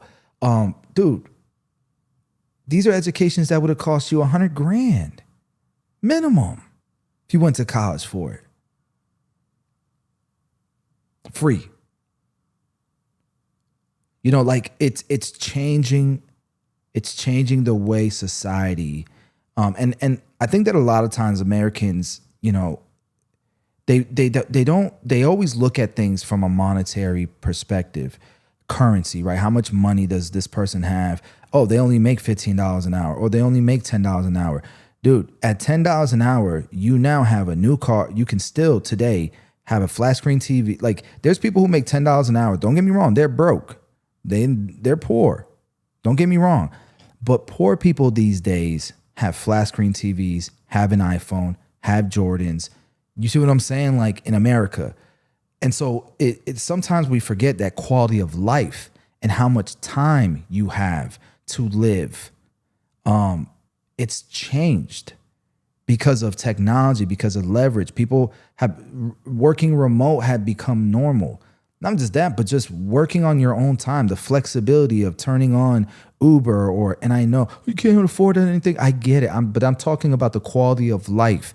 When I needed to work, when I needed money, I was working 2 part-time jobs, a full-time job, a part-time job, and going to school because I didn't have an app where I could just turn it on and go make money and work around, my kids' school, work around my school. No, I had to have a 5 a.m. job and then go in from lunch to 5 at night and then go to school from 6 to 9 and then go home and do it all over again 5 days a week, 6 days a week sometimes, right? It was a different quality of life. And that was 15 years ago. It's a different quality of life today. There's still poverty, but it's a different type of poverty. Hopefully that makes sense. On the wrong side of the trade at that high, extreme perception. They know there's people like you waiting for the short trade. Of course. That's why they want to suck you in. Of course. They want to make you sure. a little bit. Of course, And while retail is sitting there with their stocks and they're yelling to high heaven, oh my God, we're making all this money. We're never going to sell. We're never going to sell. We're going to get rich. We're going to get rich. All we got to do is buy some more of this coin, that coin, whatever coin, and everything's going to be good. Until eventually, it ain't. It ain't. And I wait for those moments, either on the bull side or the bear side. So that also means you are kind of watching and listening to the news. Of course. Every day. Of course. And I'm more so watching how it affects the tape. Yeah. I'm more so watching how it affects everything. For example, when we crashed, when Trump started announcing those tariffs. Oh, yeah. You remember every single day we were down 100 crazy. handles, 200 handles. Yeah. And now all of a sudden, this guy's talking about 30% tariffs on whatever country, whereas in that previous environment, we'd be down 100 handles overnight. Nobody cares. Yeah, nobody cares. Nobody cares now about tariffs. So the narrative is always very important, and the reaction to that narrative. Dan, that's a great point. The first time he put out 30% tariffs, stock market crashed. It was slaughterhouse. I was there for that. Slaughterhouse. Now, tomorrow he can say 30% tariffs on Mexico and the stock market barely budges. It's sentiment, it's the narrative, it's the holistic approach, right? What is the news reporting? What is social media reporting? What are people saying in the barbershop? That shit, you see the print, the paper printing, and yeah. What's up, Santi? Good to see you, because bro. that's what controls and moves the perception. Literally a year ago, not even a year ago, 3-4 months ago, somebody said tariff, market's down in 2 seconds. Now somebody says tariff, nobody gives a shit. Right? Yeah. So it's all pure perception. Half of this stuff doesn't mean anything. It's just the reaction. Who's in control of all this stuff? Because somebody is. And then how are they pushing the narrative? So right now, nobody cares about it until somebody does. Or maybe there's a piece of news that we haven't factored in yet. Or there's a change in sentiment or a change in narrative. And that's that moment, Okay. That's that moment where I'll go. Because you just know everybody's on the wrong side of this, and now you have no choice but to get out. Oh, this is interesting. That's where I go. Okay. Yeah. I'll be waiting for those days too. All right, I'll let you know. Wait, what he say? Okay. Yeah. Oh. Everybody's on the wrong side. Where I'll go, because you just know everybody's on the wrong side of this, and now you have no choice but to get out. Oh, this is interesting. That's where I go. Okay. Yeah. Yeah. I'll be waiting for those days too. All right. I'll let you know. But if it keeps going up, I'm gonna ride on the way up. Yeah. Too. And the beautiful thing is you can be late to this trade and still make double your money. I can still double my money and be late to this trade. Why? Because it's a complete shift in narrative. I like this guy. It's a complete change in perception. Yeah. So, and they have to flush everybody out of the current perception. So, you know, you have time. You have time. Problem is you've been trained to have that idea not work for so long. For example, every single day you're wrong on it. Okay. So you're so quick to get out of it when it's working. But meanwhile, there's days left of it. So that's where I need to work on. So for example, that long off that Iran-Israel conflict, I only held it for a day. Yeah. And I doubled my money, almost tripled my money. If I held it for 3 more days, it was a 10x. It was a 10x. Wow. Why? Because perception shifted and everybody has to get on the same page. And that creates one-sided tape. And when you have one-sided tape, it just goes and goes and goes because everybody's already on the wrong side of the trade. I know tape reading is difficult to describe. Yeah. But if you could try your best, how would you describe to our viewers watching this? Like they just heard you talk about the strategy you've been trading for the last 2 decades. Yeah. What are you looking at specifically on the tape? I'll give you literally, I learned this from the prop firm days. Okay. From the old school traders in Chicago, New York. These were the guys that had been making money for God knows how long. And basically, it's very simple. It's applying supply and demand to what to the transactions you're looking at, and you're looking at the reaction of those transactions. I hate to cut him off, but look at this. Look at this opportunity right here. This is when you want to buy options. I'm looking at this this SoFi. Hold on. Oh my gosh. Ooh, look at this HIMS trade. This HIMS trade right here is insane. It's graded an A, okay? The price right now is $58. It's around there. It's not, this is behind. So this could be off. Actually, this could be way off. Let me double check. I think it's way off because I've been coding today. So we're not getting WebSocket. We're not getting real-time data. I think it's behind from the last closing. And I know we've dropped quite a bit. So let me just check real quick.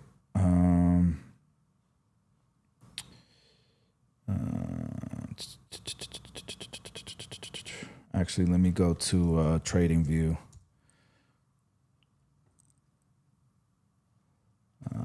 Let's go to HIMS. What's the price at? Because I'm getting excited for no reason. Yeah, I got excited for no reason. It's at $54. No, but it's still great. This is still great. At $54, you're telling me the strike price I can get is $40 and I still get 3.38%? Let me see if I can make this trade right now. I'm doing this trade right now, buddy. Let me see if I can get in here and make this trade. Because it's Friday, the market is down. If I'm going to do it, now's the time to do it, brother. I don't like doing it on my computer, so let's keep watching this, and I'll make the trade on my phone. On your level 2. Okay? So, for example, let's say all of a sudden, you know, everybody's starting to sweep the offer and everybody's starting to hit the offer, right? And nobody's waiting for their bids to get filled. Everybody's just going market and everybody's just taking offers. At some point, your bids have to step up, right?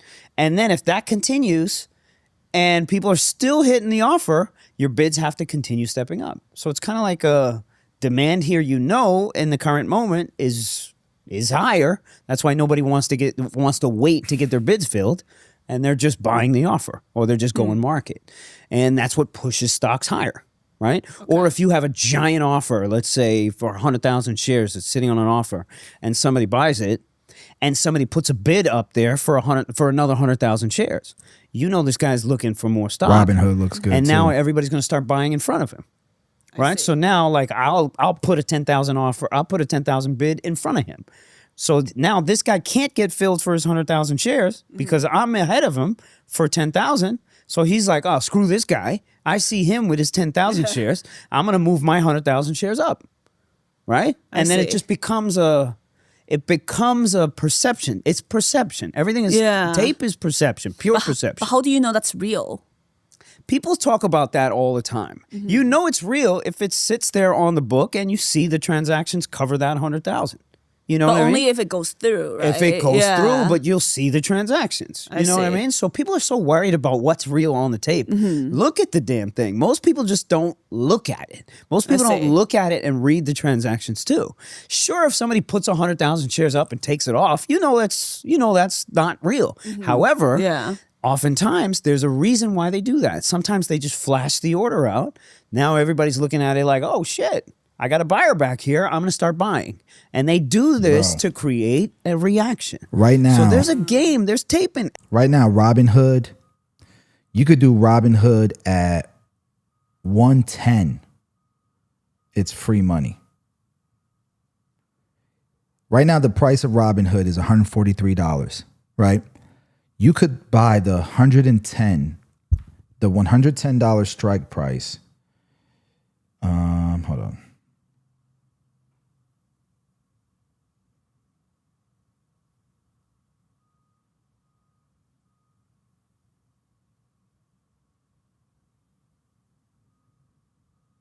For $2.64 and make a 2.9% return. Right now, I'm doing that trade. So I'm doing the 110, $2.64 in premium. I'm doing 3 of those contracts, make a quick 870 something dollars. Let's place this order. Done. All right, let me share this with the Discord. That trade is done. That's literally free money.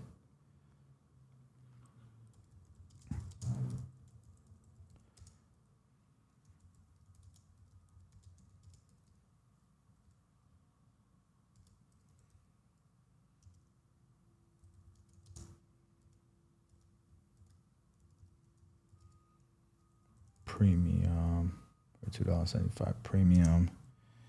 And the date that I did for DTE, what was it? Let's refresh. November 14th. 11/14.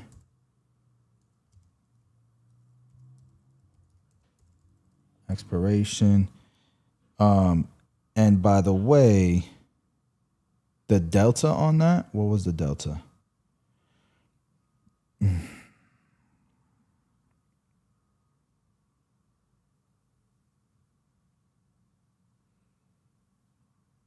don't know what the delta was, but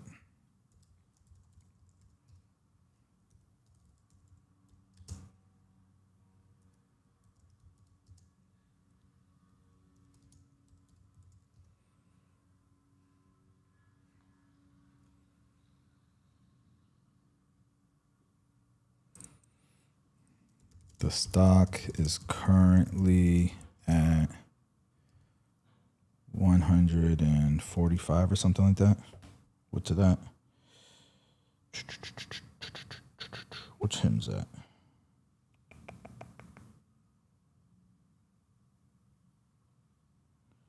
Yeah, him's is at. This is the stuff I look for. This is like. Oh, Robinhood's at 143.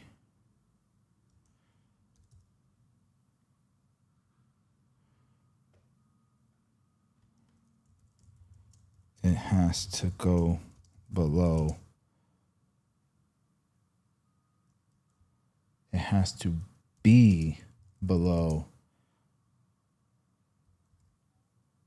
$110 in the next, 34 days for me to have to buy the stock, not lose money. unless the stock price goes well below 110 before expiration. The likeliness of that happening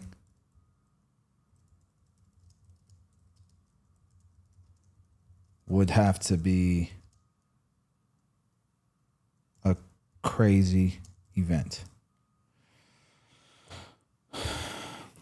And even then, if there's a crazy event and the price goes down in the next 30 days and I have to acquire those stocks, I don't think Robinhood is going out of business. And so because I don't think they're going out of business, regardless, I don't think I will lose money in the long term. Okay. But I think this is a easy peasy. This is a damn alley-oop is what it is. And so when I see a red market like this, I always go look for an opportunity. Everything. And it's not surprising why Bookmap became so freaking popular because it was just a visualization of where the volume sits on your level 2. Yeah. You know, but in reality, we're just talking about circles here that show volume here. Yeah, it's kind of... You know what I mean? But 90,000 freaking users use this damn thing. Yeah. Why? Because nobody wants to read this actual tape. But if you look at it and you spend time like actually sitting there looking at it for an hour, 2 hours, I'll beat any program. I will beat any automation, any algo on that one particular stock. I can't read tape on 100 names. Obviously, an algo can beat me reading a tape on 100 names. Yeah. But you put me up against an algo reading one name, guarantee I will beat that. I will beat that algo. Oh. Because again, it's human beings. Yeah. It's how we respond to what's happening on the tape. Large buyers, large sellers, market. For those of you guys that didn't see me do the trade, you can see it's here. So that's Boss Your Options trading account. You guys can see that I'm in. I got the $110 strike price sold to put for November 14th. Okay. Orders. There's all kinds of different cool tools that you can use to hide your size on the tape. Iceberg orders, they call them, or they call them, basically you can show that you only want 100 shares, but you really have 100,000 shares back there. But you only want to show the market that you have 100 shares. You know? So, you know, you can play games. There's dark pools. Yeah. There's dark pools. There's tons of games that you can play. Okay. That can hide your true intention. Because why would you want to hide your true intention? Look at any small cap stock that has barely any liquidity. If you want to get 100,000 shares off in these stocks, you can't just put it in the market like that. Yeah. You have to play games. You have to, buy 10,000 or buy 100 shares every 5 minutes or, do all kinds of things.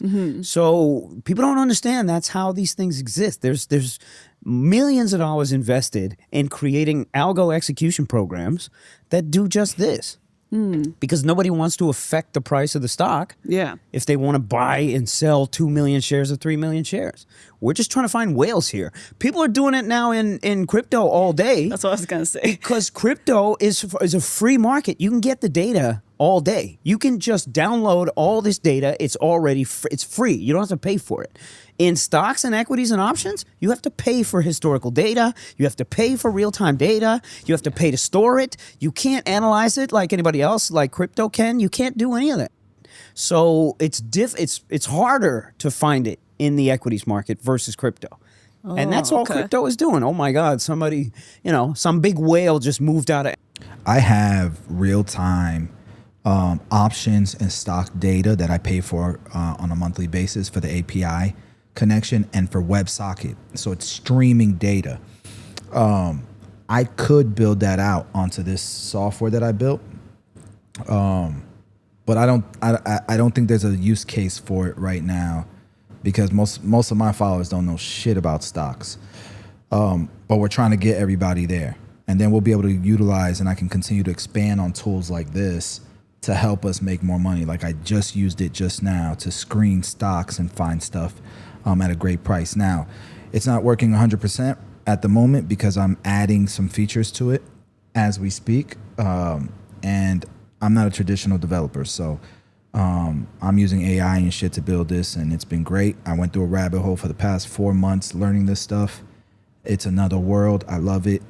but it's also very frustrating. But we could build some stuff like what he's asking for because I have access to that data.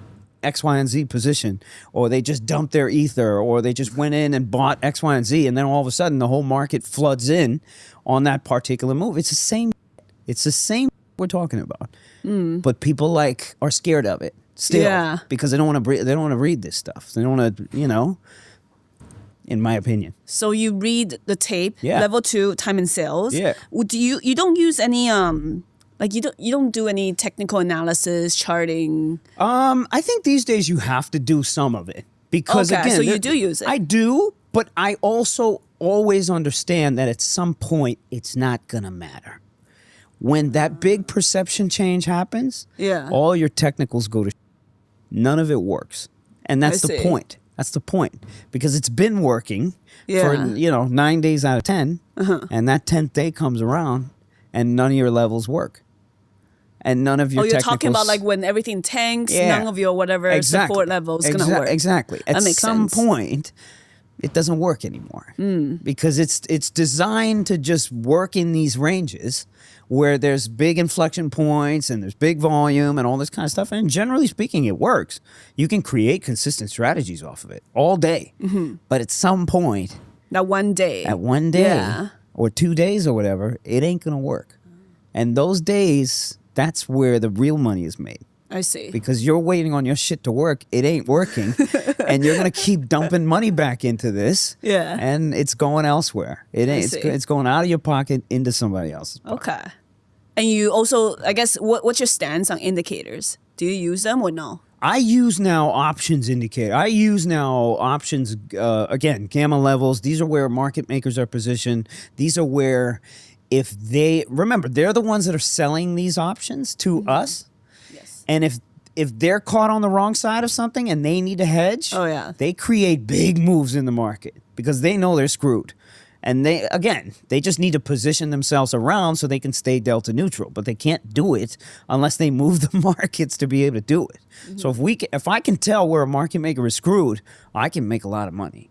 And if I can tell where a market maker wants to keep us range bound or whatever, I can make a good amount of money. So I look at a lot of options indicators. Those work because it's a structural thing.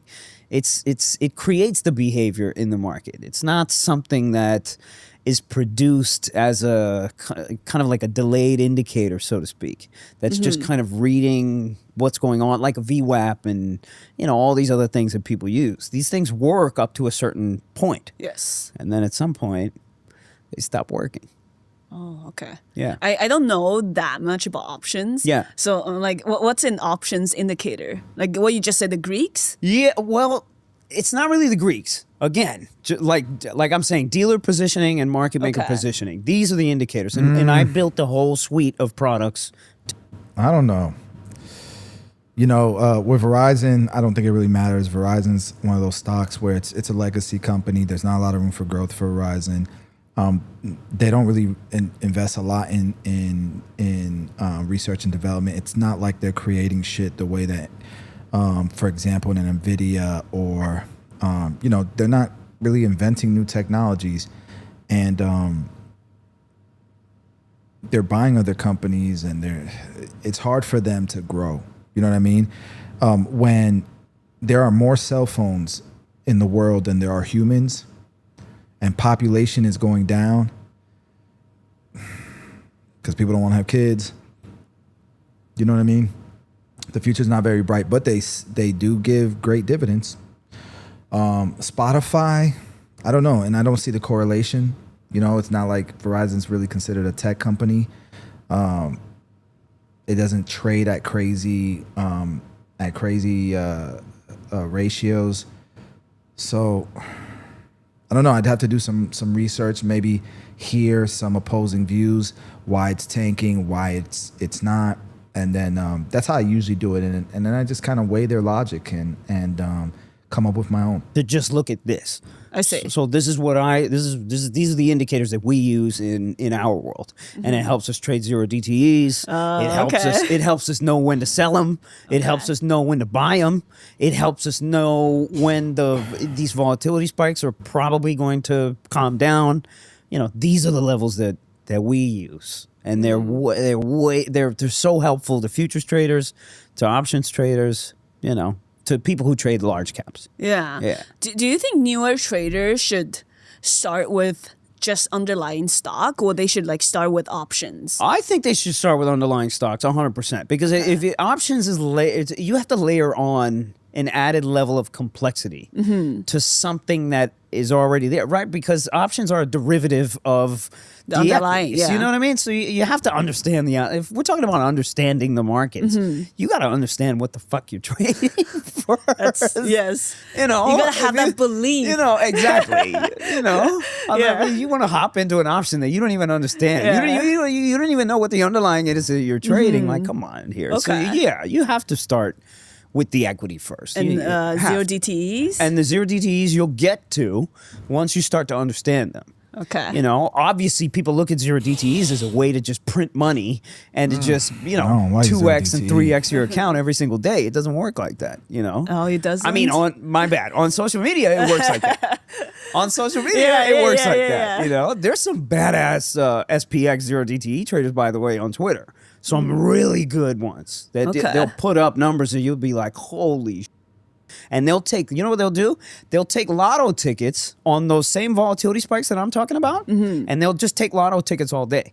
So let's say you have a $100,000 account. Okay. And you just want to, you're just going to shoot lotto tickets because you know, at certain places, these institutions are going to push the extremes of these ranges and get these zero DTEs to do those vol spikes.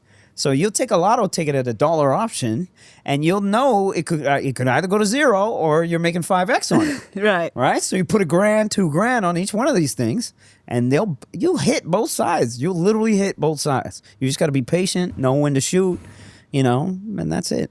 That's it. I guess a lot of it's also about the risk reward. Of course. Like it goes to zero or it goes 5x. It goes to zero or it goes to 5x, or sometimes it goes to 10x, and there's ways, I know guys that build whole strategies off this. They call them, lottos or like YOLO calls. YOLO calls, lotto tickets, everybody, Oh my God. I mean, shoot, you go to Wall Street Bets now, they're pumping other names now. They're always pumping something, they're always pumping something. So you'll see those big trades getting posted up in there in Wall Street Bets all day. Wild. Have you ever placed a trade and before you place a trade, you're like, YOLO? Yeah, of course. Oh, yeah. But those are moments where I'm frustrated. Those are moments where I'm frustrated. Sometimes you hit those moments where you're trading and you're just so frustrated and exhausted. You're just taking trades just to take them. And then you're just like, yeah, wait, that's not good. Of course it's not good. Yeah. But these happen. These things happen, Do you remember, maybe, was it 2 or 3 years ago, I traded for a cause. I interviewed you for like a short, maybe 2 minutes. Yeah. I asked you a question. I was like, in your opinion, do you remember? Yeah, you asked me if trading was gambling. Yeah, do you think trading is gambling? Absolutely. Still, the answer is still the same? 100%. But doesn't gambling mean like you're always, what's the official word for it? Relies on like chance and like fixed odds. Okay. So you don't think you have higher odds in trading, like in the certain strategies you're trading? Like you think the chance or the probability is always fixed?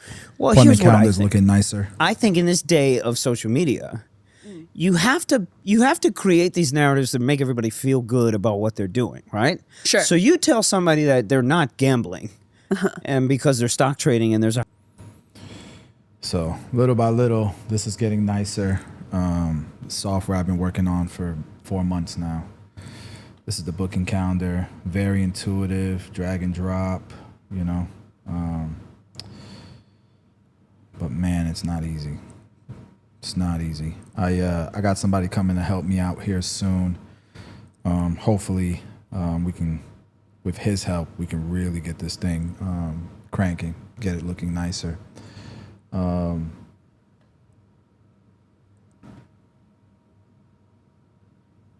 me see what they did here. Because I don't like...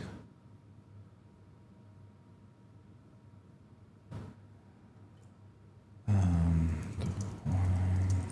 don't like that white background.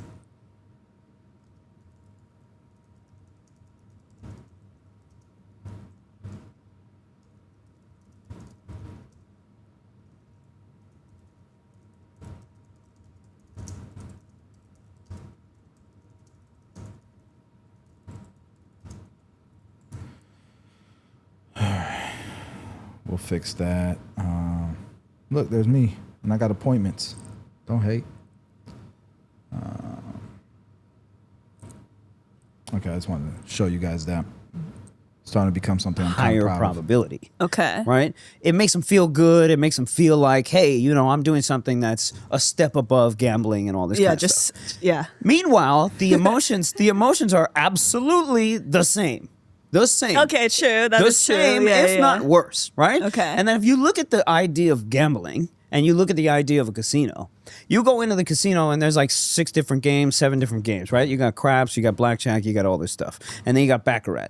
All of them have different odds, right? All of them have worse odds. Some of them have better odds. Some of them you can actually game or beat the house. If you look at baccarat, those are the ones that have the best odds, right? It's almost a 50-50, right? Casino still shares a little bit of edge. Yeah.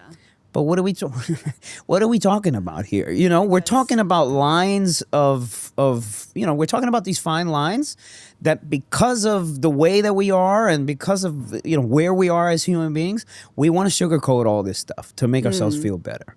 Meanwhile, it's a game of probabilities. We don't know.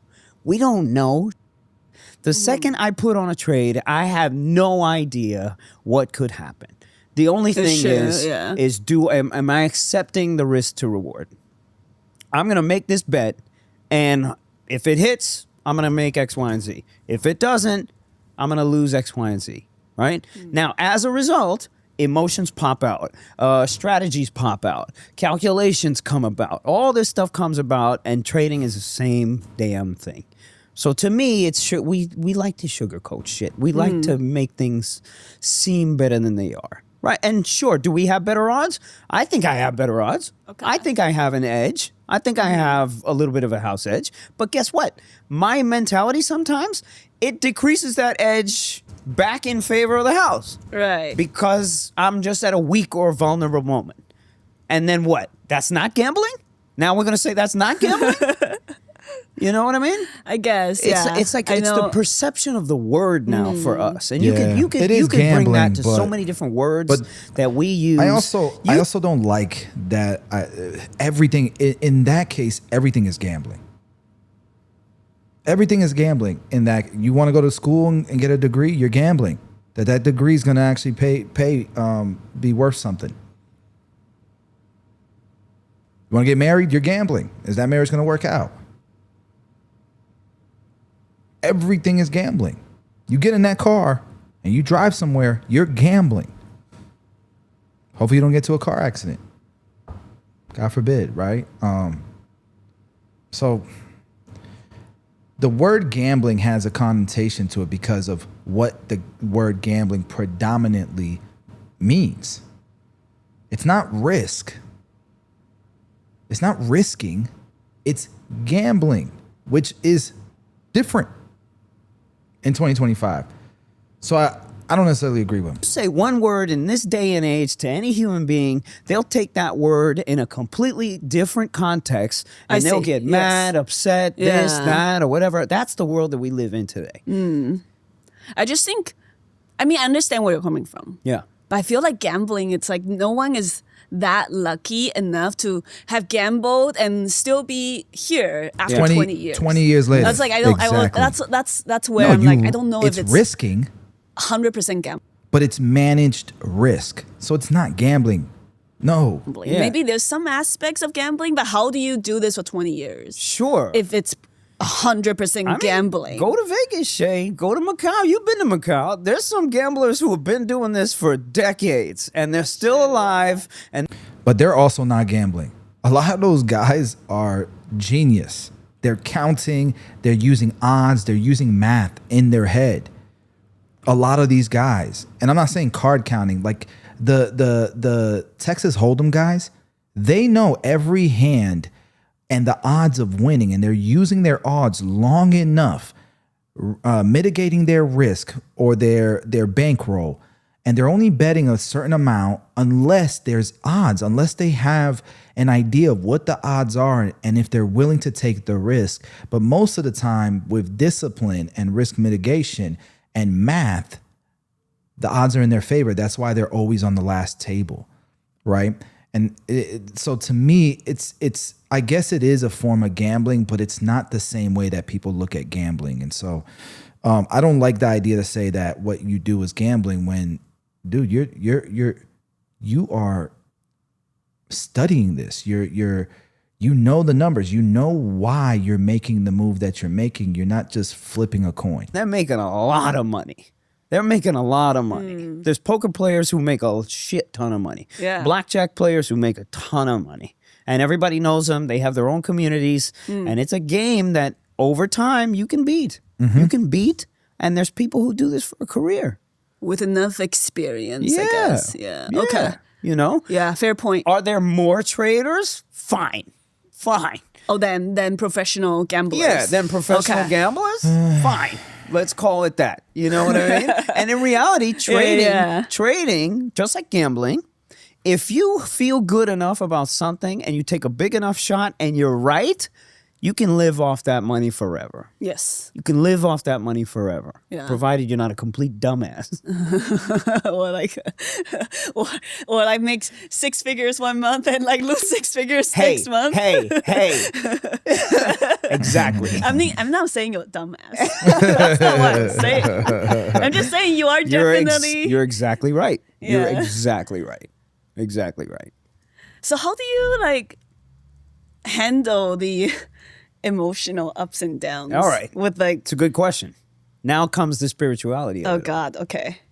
Why'd you say, oh God? You're so afraid to talk about this stuff. I am not. Yes, you are. Oh God. Yes, you are. No, but only because, okay, for some context, we went to have sushi and I got a TED Talk I never asked for. And I was like, oh shit, I signed up for this. No, it's not that I'm afraid to talk about it. Yeah. It's just like, I think it's one thing to talk about it. It's one thing to, I don't know. I think it's easier to talk about it than to actually, okay, I'll shut now. You're saying easily to talk about it instead of doing it. Is what you're For saying. me, yeah. Okay. So it's like, that's why I'm like, okay. All right. The spirituality of it, the argument is this. Okay.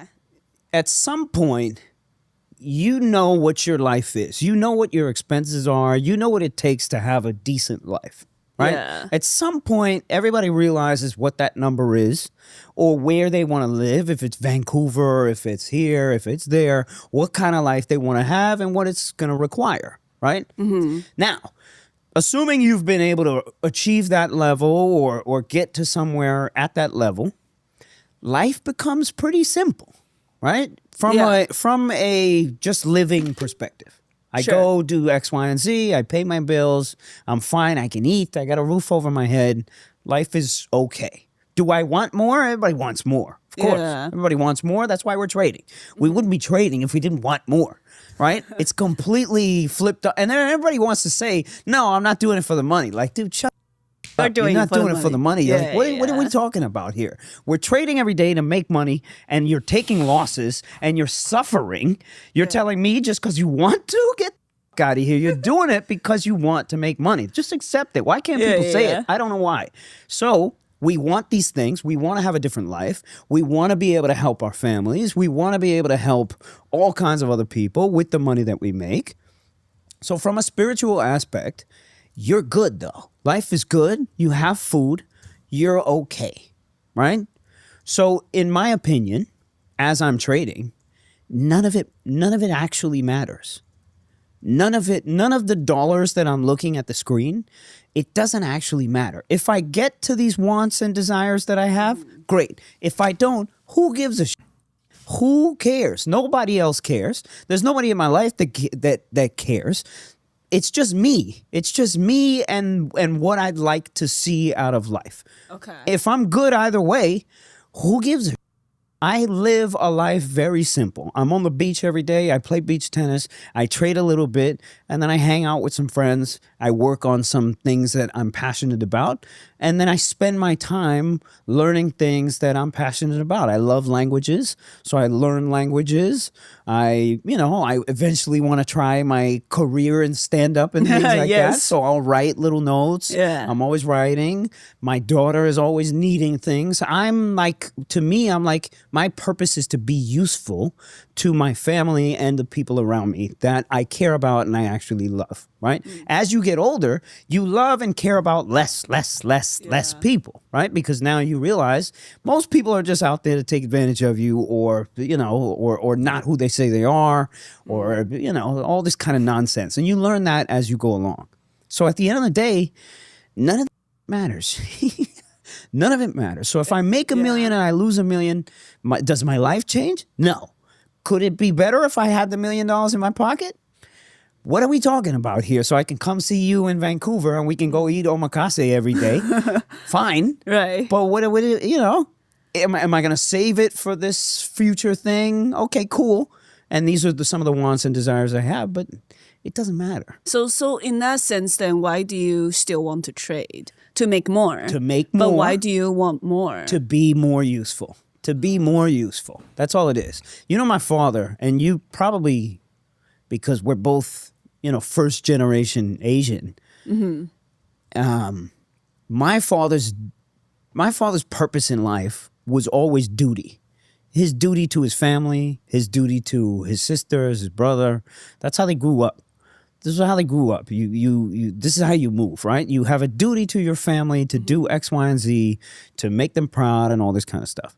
We come over here to America, and there's a whole nother world here. Nobody thinks like that. You know what I mean? Yeah, it's a very different mindset. Nobody thinks like that. It's a lot of I, That's and not it. like we. Exactly. That's all it is. Meanwhile, when I'm at my best self, I'm the most useful to my daughter's mother, to my daughter, to my father, to my mother, to my brother, to my nonprofit, which I care much about, to some of my business partners. These are the people that I'd like to be useful to. And there's whole lives that are at stake here, so to speak. You know, so my energy is through these people. And the more that I can do for these people, the better I feel, and the more fulfilled that I feel. The more happy I am, you know? I see. So, you know, I'm happy doing my own things as well, following my own passions, you know, but as a duty to these people, that's why I do it.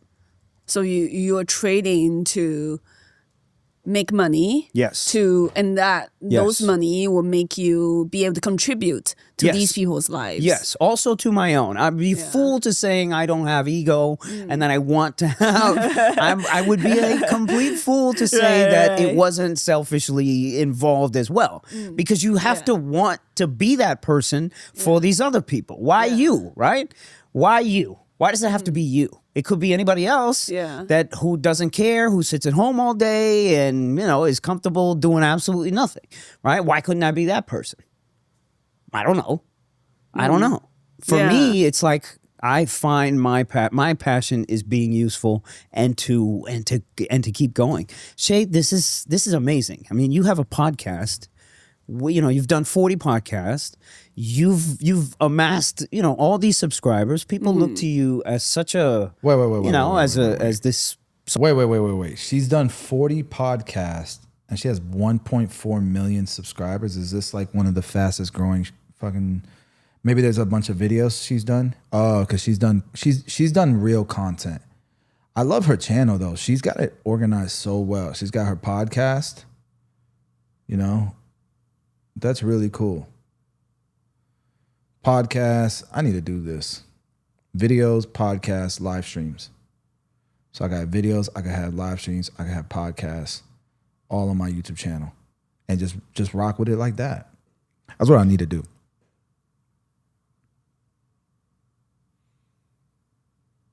That's what I need to do.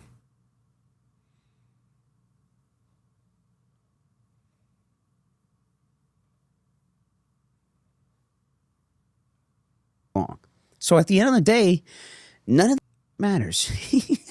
None of it matters. So if I make $1 million and I lose $1 million, does my life change? No. Could it be better if I had the $1 million in my pocket? What are we talking about here? So I can come see you in Vancouver and we can go eat omakase every day. Fine. Right. But what you know, am I going to save it for this future thing? Okay, cool. And these are some of the wants and desires I have, but it doesn't matter. So in that sense, then why do you still want to trade? To make more. To make more. But why do you want more? To be more useful. To be more useful. That's all it is. You know, my father, and you probably, because we're both, you know, first generation Asian. My father's purpose in life was always duty. His duty to his family, his duty to his sisters, his brother. That's how they grew up. This is how they grew up. This is how you move, right? You have a duty to your family to do X, Y, and Z, to make them proud and all this kind of stuff. We come over here to America, and there's a whole nother world here. Nobody thinks like that. You know what I mean? Yeah, it's a very different mindset. Nobody thinks like that. It's a lot of I, That's and not it. like we. Exactly. That's all it is. Meanwhile, That's what I love about investing is you can share. You can share this stuff. You can share this stuff without feeling like if I share this information, damn, it's gonna ruin it for me. No, like the more people in your circle, this is why hedge funds have 1 million freaking people that are, you know, investing and stuff. Because the more brains, we could put all our money together and not affect the market, like a BlackRock could, right? And so it's like if you can have everyone in your barbershop, for example, even customers doing this, like I could see a barbershop having a Discord with their customers doing this. We had it at one time during the pandemic. We might need to do that again and just share these trades, man. Make this money together. When I'm at my best self, I'm the most useful to my daughter's mother, to my daughter, to my father, to my mother, to my brother, to my nonprofit, which I care much about, to some of my business partners. These are the people that I'd like to be useful to. And there's whole lives that are at stake here, so to speak. You know, so my energy is through these people. And the more that I can do for these people, the better I feel, and the more fulfilled that I feel. The more happy I am, you know? I see. So, you know, I'm happy doing my own things as well, following my own passions, you know, but as a duty to these people, that's why I do it. So you are trading to make money. Yes. And those money will make you be able to contribute to these people's lives. Yes. Also to my own. I'd be fool to saying I don't have ego and that I want to have. I would be a complete fool to say that it wasn't selfishly involved as well. Because you have to want to be that person for these other people. Why you, right?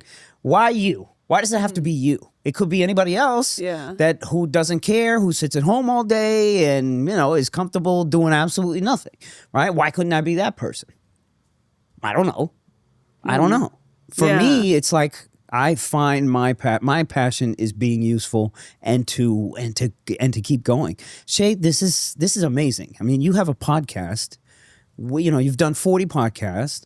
You've amassed, you know, all these subscribers. People look to you as such a, you know, as this social media figure, so to speak, but everybody has this perception of you, and you created that. You said, yo, I'm going to do this, and you fucking did it, man.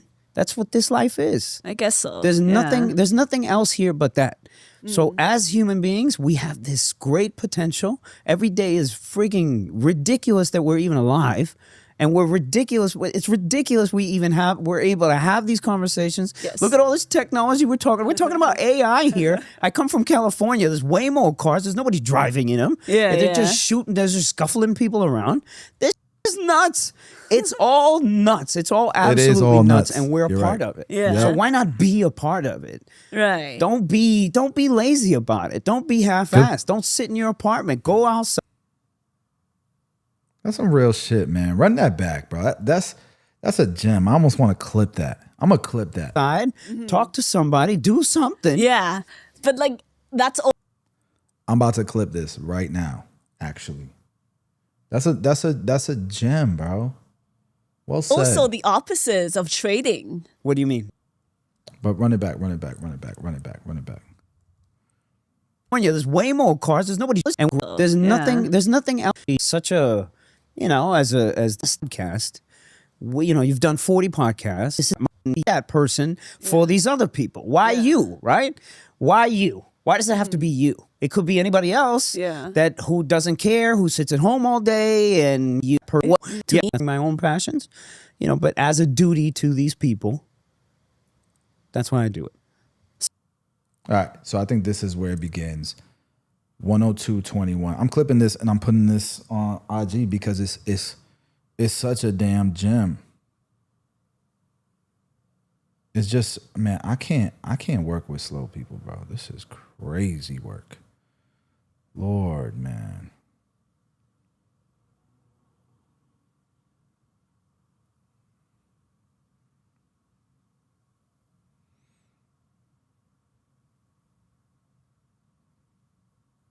All right, I lost track because I got distracted with my phone. What was I doing? I'm clipping this. Let me put this in my notes. Because if I don't, I will forget. 102.21. Humbled trader. All right, let's listen to this one more time. So you're trading to make money. Yes. And those money will make you be able to contribute to these people's lives. Yes. Also to my own. I'd be fool to saying I don't have ego and that I want to have. I would be a complete fool to say that it wasn't selfishly involved as well. Because you have to want to be that person for these other people. Why you, right? Why you? Why does it have to be you? It could be anybody else that who doesn't care, who sits at home all day and, is comfortable doing absolutely nothing, right? Why couldn't I be that person? I don't know. I don't know.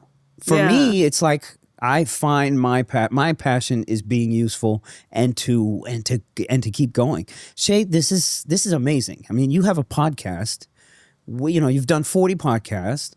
You've amassed, all these subscribers. People look to you as such a, as this social media figure, so to speak, but everybody has this perception of you and you created that. You said, yo, I'm going to do this. And you fucking did it, man. That's what this life is. I guess so. There's nothing else here but that. So as human beings, we have this great potential. Every day is freaking ridiculous that we're even alive. And we're ridiculous. It's ridiculous we're able to have these conversations. Yes. Look at all this technology we're talking about AI here. I come from California. There's way more cars. There's nobody driving in them. They're just shooting. They're just scuffling people around. This is nuts. It's all nuts. It's all absolutely nuts. And we're a part of it. Yeah. So why not be a part of it? Right. Don't be lazy about it. Don't be half-assed. Don't sit in your apartment. Go outside. Talk to somebody. Do something. Yeah. But that's also the opposite of trading. What do you mean? Like going outside, do something. That's the opposite of trading. The lonely life of the trader. I know. They haven't figured it out yet. I was gonna say. I just showed you guys this. I showed you guys. Oh man. I showed you guys my account. I made $28,000 in 5 months. Maybe spending 30 minutes a month. Maybe 30 minutes a month on doing this. Doing what I would do anyways. But aside, I love business. I love stuff like that. So, but the thing is that the way that I'm trading, you don't need to know everything about stocks. You just need to know companies that you like. Like if you like Apple, trade that. If you can find positions into that. If not, do you like Tesla? Do you like HIMS? Do you like Robinhood? These are companies that we know of and we operate with not on a daily basis, but your average person knows about it. And I remember when I was working 50 hours a week. 50 hours a week to make $30,000 a year. I spent 30 minutes a month maybe to make this. So you're just doing it wrong if you don't have time to have a life, I don't think. That's why I don't like day trading either. But if you're making that type of money, that's different. But I wouldn't day trade all the time either. What's the point of it if you can't live? And so maybe he's gonna break that down a little bit, but hopefully he gives some solid advice here. Because they still. Who's they? Are you talking about me? No. I mean, it's fine. Like, No. They were saying like traders think they think it's still about the money. But we just talked about it is about the money. But remember what life is. Oh my God. It's such a hypocritical, weird yin and yang thing. You can't have one side without the other. It's balanced. This is what our existence is. We're always one and the other at the same time. Yes. So I could sit here and say something, and somebody could say, hey, this guy's full of shit because he's doing this, and they're right too. Right. They're right too. Okay. You know what I mean? It just depends on how you want to look at it. So when I'm saying traders who haven't figured it out yet, they're just looking at it from the money aspect, and that's it. They don't have anything else going on with their lives. They don't. They've dumped all their other passions, and there's times for that where you have to do it. Sometimes you have to buckle down. You have to stop talking to everybody, and you have to do what you have to do. Yeah. And then once you graduate, I've been in this for 20 years. Yes. Once you graduate, there's levels to this. Now you get to a place where it's like, all right, all this stuff is great. But what's my purpose here? Obviously, I'm not sitting in front of this damn screen all day. You said it yourself. You don't want to do this. Yeah, I don't want to sit in front of the screen all day. You said it yourself. God. Why? Because now you've reached the other level. Now you've reached this other place where you're questioning what you're doing, and you want more purpose, and you're looking for that. So you're starting to arrive. I'm starting to arrive. It's like in the Matrix. I'm starting to wake up. Is that what you're saying? There you go. Eventually, you start seeing the Matrix here. Oh, okay. Are you saying you've been out of the Matrix for a while? Man, we hop in and we hop out. We're guests here. You know what I mean? We're guests. We hop in and we hop out every day. Sometimes we're better. Sometimes we're worse. But that's what it is to be human. You know. But if you're gonna be human, be a human, man. Do something. Do something with the time that you have here, because it's a blessing. And do something. Get off your ass and do something. Do you have a figure in mind to stop? Oh yeah. What's the figure? Oh yeah. You know exactly what we talked about this too. We talked about this too, and you questioned me because you're absolutely right. Because anybody who has a figure, that figure is. And that's gonna change. You always add a zero after you get there. I know. I've met all the traders who add zeros and add zeros and add zeros and add zeros. But so when does it stop? It never stops, Jay. Oh, man. Why should it? Why should it?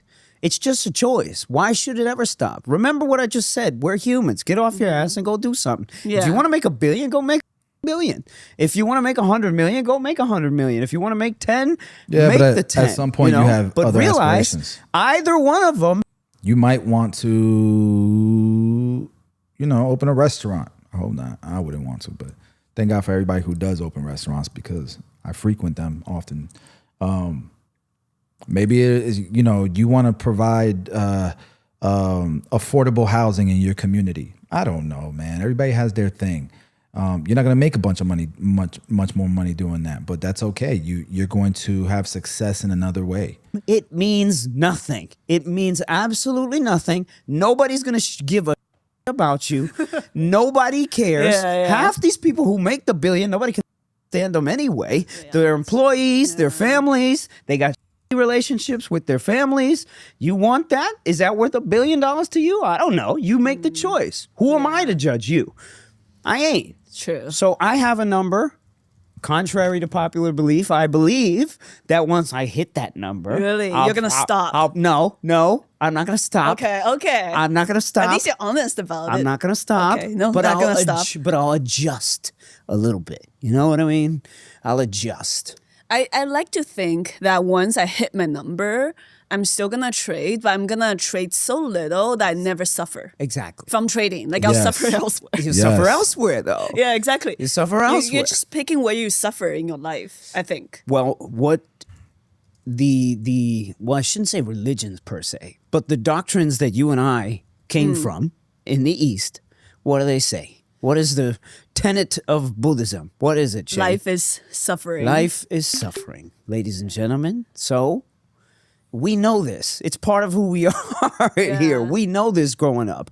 The West doesn't look at it that way. Right. Because if you say that to the West, in order to know what being blessed and being prosperous and being happy and feels like, you have to know what suffering feels like too, or you have to know what suffering is. You have to know what hate is. You have to know what disrespect is in order to know what respect is, right? Like, unfortunately, they exist so that the other could, right? Death exists so that life can exist.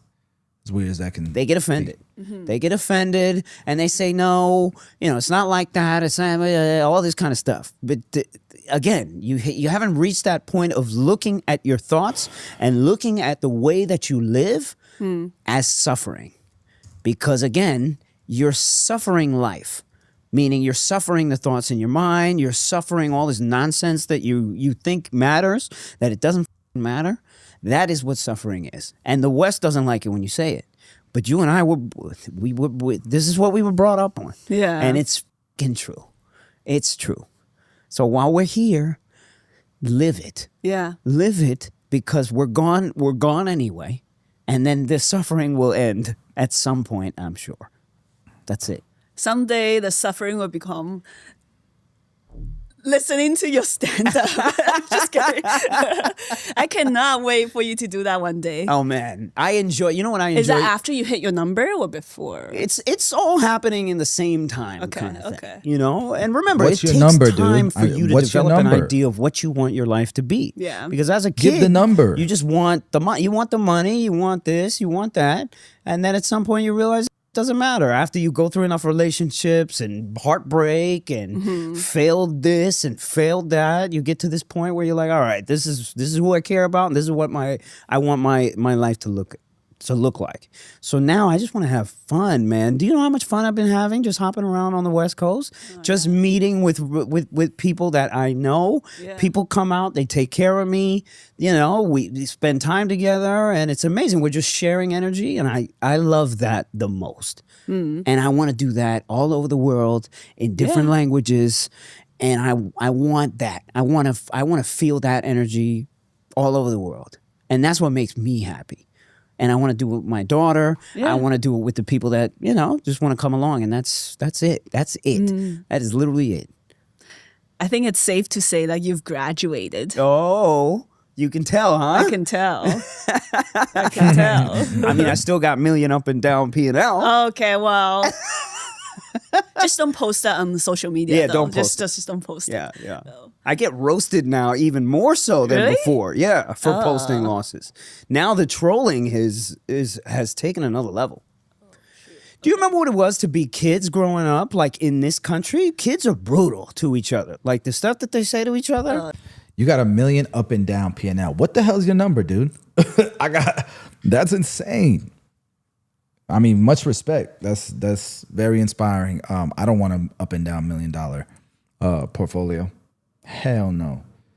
I would literally be good not having that and not taking such crazy risks. Yeah. It's brutal. I remember. Especially if you're, I was first generation. It wasn't cool to be Indian.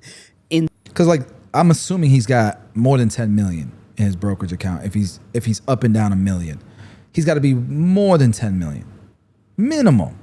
That's like $1 million up and down is a lot for a $10 million portfolio, right? So I'm assuming he's got 10 in there. Dude, if I'm selling puts and making 2% a month on that,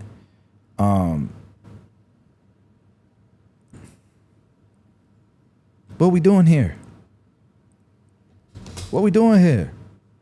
I don't know. The 80s. Like, you had it way harder. Yeah. All these people had to go on was like Apu from The Simpsons. So we were all Apu from The Simpsons. And it just wasn't cool. Yeah. And then all of a sudden, everybody's doing yoga. It's namaste this. same It's, here. I had a chai the other day. What up, I'm Tony? looking at these Latte. people like, shut the dude, what the 20 years ago, you told me, X, Y, and Z. Now you're telling me, I'm the coolest person. Like, get But you've done your suffering 20 years ago. There you go. Yeah. There you go. It's brought you here. There you so go. it's okay. It's okay. Let it go. Okay. Is there anything else that you want to cover that we haven't covered in our podcast? I want to talk about you. This is the part I can decide if I want to cut out.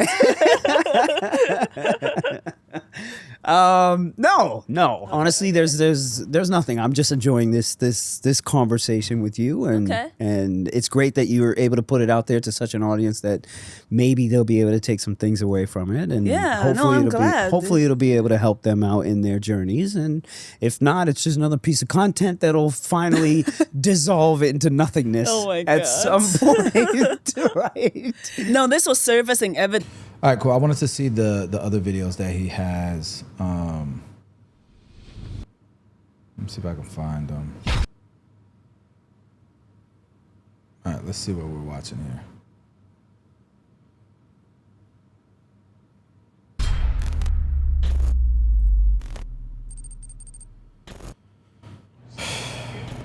August update. I am here in Puerto Rico in San Juan at the TradeSpace offices. Currently watching Serena play Victoria Azarenka in the semifinals of the U.S. Open. So at first I thought he was Puerto Rican, but he's Asian, he said. So I'm assuming he's Indian.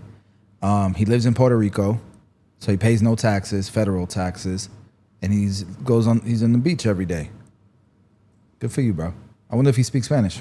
The boys are over here watching Mahomes play first football game. And we got to talk August. I know it's like middle of freaking September now. And August is like, it might as well have been last year, for Christ's sakes. Him's already up to 55. So August, you're going to see in the P&L that, again, I was chasing after the short. Every single month that you see after COVID from like March, you're going to see the same type of P&L. It's me taking a shot, taking a swing at the short, missing, and then having to make up for it. And then September, of course, we ain't even going to talk about September. We'll do that when the time comes at the end of the month.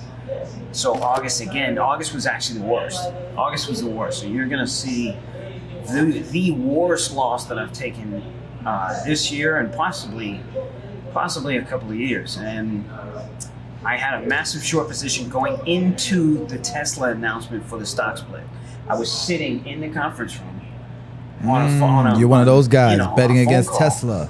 And then all of a sudden I'm getting all these texts like, yo, Tesla stock split. And the stock, I think, was at like 1480 or something. I had it short from 1400 or whatever it was, hoping for it to go lower. So I knew the next morning I was going to be down a shit ton. And the next morning, I was probably down maybe 150 or 200 off the open.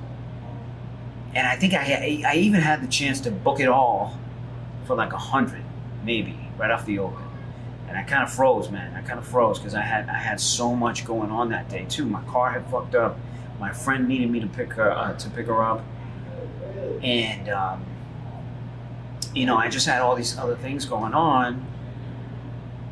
Wrong place at the wrong freaking time. I ended up booking the loss for $500,000. Damn. You're gonna see that shit hurt. And it put everything on hold for me. You know what I mean? And you continue to take these kind of losers. You continue to do these things to yourself, and in your head you justify it by saying, hey, when the move comes, I'll get it. And sometimes the move comes and you don't get it, and then you feel even worse. This is what it's like to be a trader, man. This is what it's like to be a trader. Now, does it have to be that way? No. Does it have to be any way? No. But there's choices that we make. And for whatever reason, I stuck with it, and August was painful. It was really fucking painful. August kind of put me in a position where I had to put projects on hold. I became much more irritable to everybody around me. You know what I'm saying? And I had to own that shit. So last thing I'm going to leave this with before we hit you with the P&L is that by the end of this year, I'm not going to be sharing my P&L anymore. Why? And I'm going to tell you why. It's like I've always done this in my career as a trader. I've always done this. I've always put my shit out there. I've always done that shit, whether it was writing or whether it was through these videos, through posts on, Instagram is where you'll feel most of the emotions and the things that I go through. And the traders that I meet, especially the ones down here in Puerto Rico, they don't do none of that shit. They don't do none of that shit. They don't have time for that shit. And it's not that they don't have time or they don't want to. It's just that it's not in their best interest, and it doesn't serve them performance-wise. So to become a $10 million trader, to become a $50 million trader, somebody who's able to make that kind of money in a year, you can't give your space up. You cannot give your space up. You have to have a level of focus that you're only going to see from people who control every aspect of their lives. And one of those aspects happens to be social media. It happens to be social media. And I've enjoyed putting all my shit out there for you, but it's time now. It's time now for me to become as powerful of a trader as I can be. And it's time now to devote my mental space, my energy to the projects that I have, instead of spending time and energy to push out content. Yeah, I feel you. For you folks. And it just is what it is. You know what I mean? It just is what it is. I've had an amazing time doing it, and I've gotten so much great feedback, negative feedback, positive feedback. All that feedback is great. But it's time. It's time for me to become the trader I always knew I could be, and to hit levels that I always knew I could hit. You know what I'm saying? So I will be doing this till the end of December. And yeah, check out the numbers. All right, so here we are. Here are the numbers here. As you can see, we ended up down close to $300,000, and all of that happened the day that Tesla news came out. So started the month on a rocky. His account is nowhere near what I thought it would be. Why do this?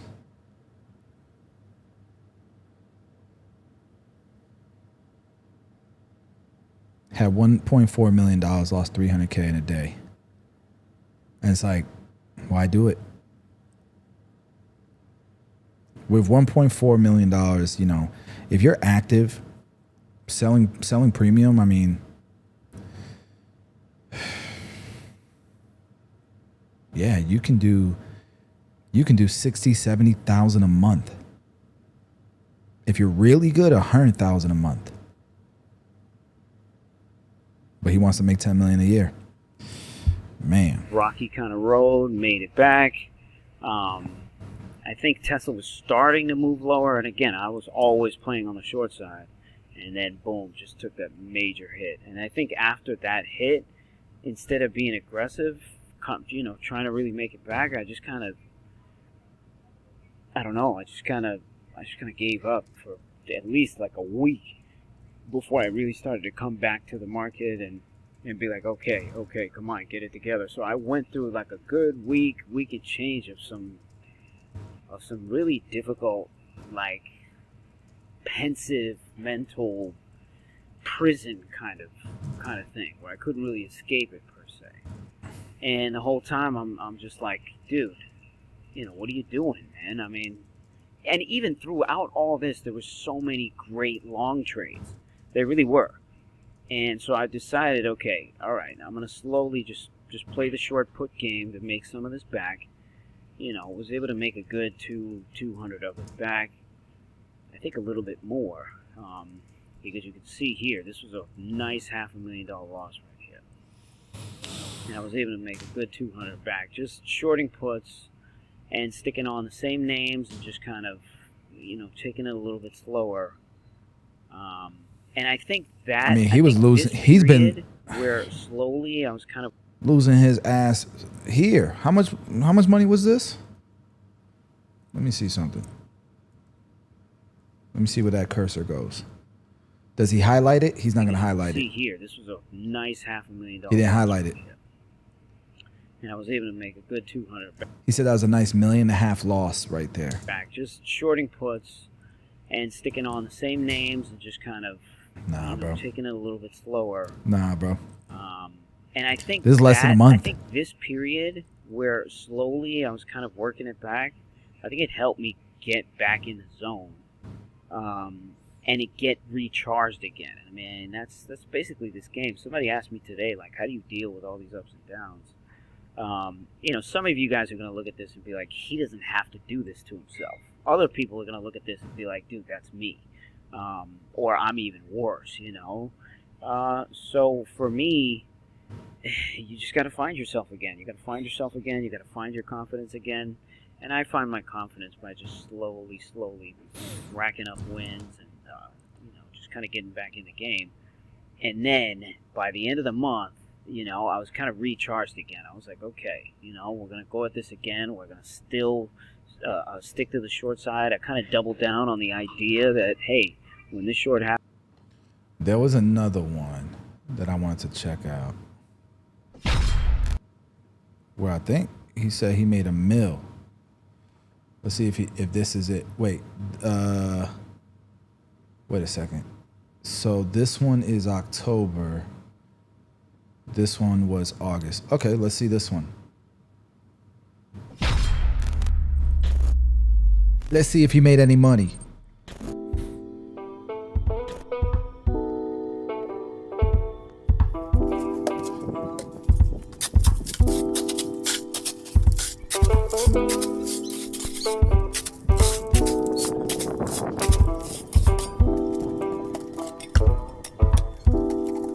What is bro doing? In PR.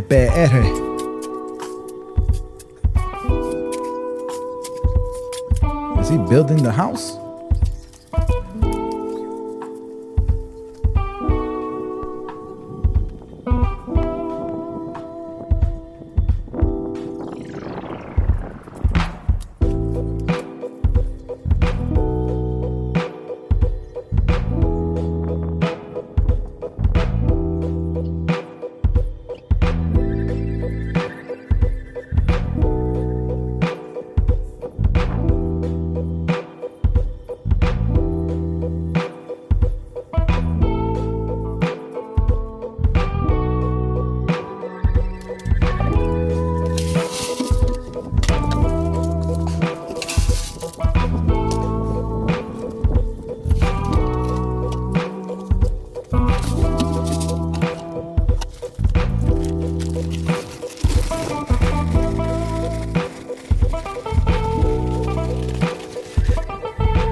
Yeah, if I make that kind of money, I ain't doing that, bro. See that right there? But some people find peace in that, A dope place for a tree house.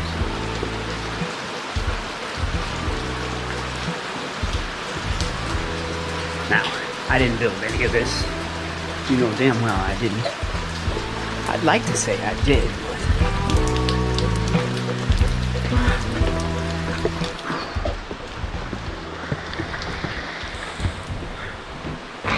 Alright, so this is wrap up here for October. What's going on, people?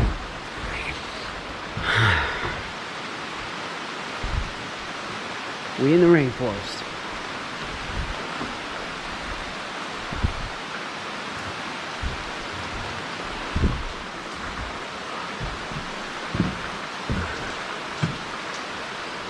Looking for places to build some damn tree houses. So we can get the fuck away from you people. We all tend to say that, right? Right now, 2020 is that time, like, just want to disappear. Everybody's saying that, and everybody's paying for it. Everybody is paying for it. You should see what's going on down here in Puerto Rico. Everybody's talking about building these types of places, So for the next 10 years, like, these are the kind of places people are going to want to be. Who knows? Anyways, October. I didn't trade much. I should have traded more. But the election shit and you know, more stimulus and all that kind of stuff created a lot of volatility. In reality, it was the time to trade. Like some of the speculation plays that have been happening right now and last month, you know, they've been going pretty crazy. I know we're talking like mid-November right now, but last month was clean, man. I went heavy on some shorts, per usual. And what do you think I shorted? Fucking Peloton. And what do you think I'm going to short this month? Which we're talking November. What do you think I'm going to short? I'm going to probably short that trade desk again. I'm going to probably short Bitcoin. I'm going to probably short, you know, who the fuck knows? Because that's what I do, baby. But you know what? This time around, I'm going to come in for a stronger hit, you know? That's why you get in trouble, bro. And that way I can spend more of my time working on, you know, building some cool things with my people, drinking Malayas, and that's it. Talking shit. What more is there? So enjoy the numbers for this month. All right, back at the office here for the numbers portion of the video. You guys can stare at my bald head here because the webcam is looking down and I got these vertical monitors. But anyways, this section of the video is where we outline you know, what's going on specifically trading wise, you know, and some of the things that happened for that month. So with no further ado here, let's check it out. One major thing I did for the month of October was dump Interactive Brokers, which I'm super happy about. I can't even explain how happy I am with it. I lasted at Interactive Brokers maybe a year, maybe a little bit more than a year. Commissions, they just wouldn't bring me down. And I was also having issues with, you know, customer service and things like that. So now I'm back with my broker that I started out with in maybe 2018. A friend of mine from Chicago, and working on some other things with him and, you know, his company as well. So you can see here through Interactive Brokers, we had some major withdrawals. So I took out $2 million from this account, and I basically gutted the whole thing. And the money that I left in here is basically for me to trade futures, because unfortunately I can't trade futures on the new broker, unless I had a separate account. So, you know, I'd have to have a separate account anyway. So I kept the cash in here for trading futures, right? So that amount here is what I have still in the account to trade, and I'm just trading futures on IB now. Moved everything over to the broker in Chicago. I'm going to show you that statement in a second as well. So you're not going to be able to see too many of the gains here, but most of this came from short Peloton, short TTD, and then short JKS. So that was my month of October. I could have went a little harder. Definitely could have went a little harder. There was a lot more shorts there available as well. But to be quite honest, after the month I had in September and adding on a little bit of cash in October, you know, it gave me some breathing room. It gave me some time to just kind of chill, work on some other things that I have going on, and dedicate more time to other projects.